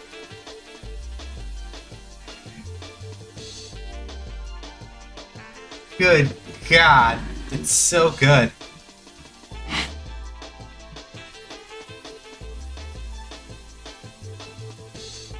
I do want to hang out. Let's see. All those people are on. I don't want to hang out with that person. Let's do that. You've been there recently. Yeah, we almost never get to do this. So, what we're gonna do, and if we rated her at some point previously, then mea culpa. I forget. We may have. So we're gonna go hang out with Little Draconis VT. If you don't know who that is, She is the artist on Shootlancer that handles character pixel art, as well as like also doing some technical artwork on the side, and just generally an all-around great human being. One of my favorite people to work with. Currently, she is playing some repo, so we're gonna go hang out with her.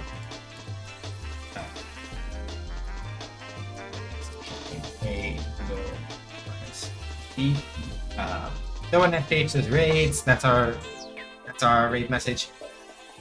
Whatever emotes you would like to use, they don't have to be my emotes, just keep them appropriate. Stream schedule.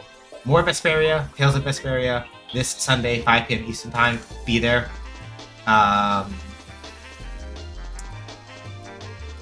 Next Wednesday will be the last stream before I go off to CEO 2025, Community Effort Orlando 2025.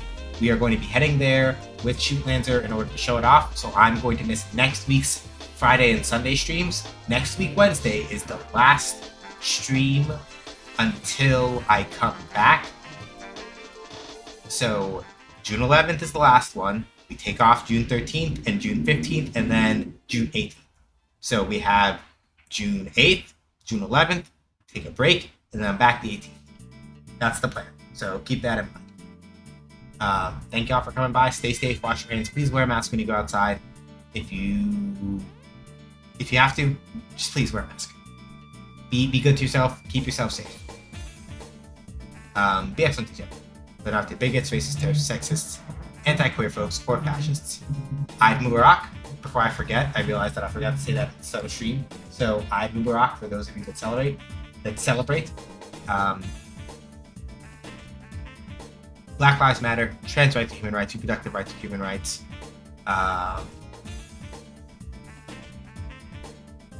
Palestine, Sudan, the Congo, New Caledonia must all be free. None of us are free to all free. Take care of yourselves. Look out for each other. All that other good stuff. Thank y'all for coming to my stream. I'll catch you when I catch you. Deuces.